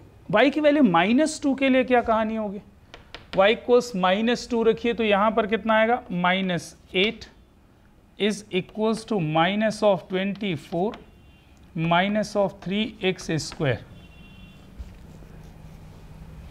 तो basically 3x square is equals to कितना हो गया, माइनस ऑफ 16। पॉसिबल नहीं ना, ये पॉसिबल नहीं। इसका मतलब 2 ही पॉइंट्स आएंगे। अच्छा, ये गलत लिख दिया मैंने ना, x y गलत लिख दिया मैं। x मतलब पॉइंट हालांकि पूछा नहीं है वो, 4/√3, 2 एक पॉइंट आएगा और एक आएगा माइनस ऑफ 4/√3, 2 आएगा। ये 2 पॉइंट्स होंगे जहां पर टेंजेंट वर्टिकल होगा। समझ में आ गया? फिर से बताऊं तो क्वेश्चन ये है साहब कि ये पूछ रहा है कि इस कर्व के किन पॉइंट्स पर, कितने पॉइंट्स पर टेंजेंट वर्टिकल है। अपन ने किया क्या बेसिकली, अपन ने किया ये कि डिफरेंशिएट किया, dx ओवर dy को 0 कर लिया, तो y की 2 वैल्यूज़ मिल रही। तो y की वैल्यू 2 रखने पर x की 2 वैल्यूज़ मिल रही। मतलब क्या हुआ, 2 पॉइंट्स तो ये हो गए।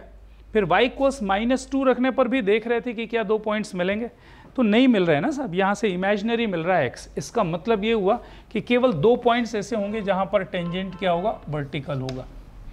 तो ये बात ख़त्म होती है साहब यहाँ पर आकर के।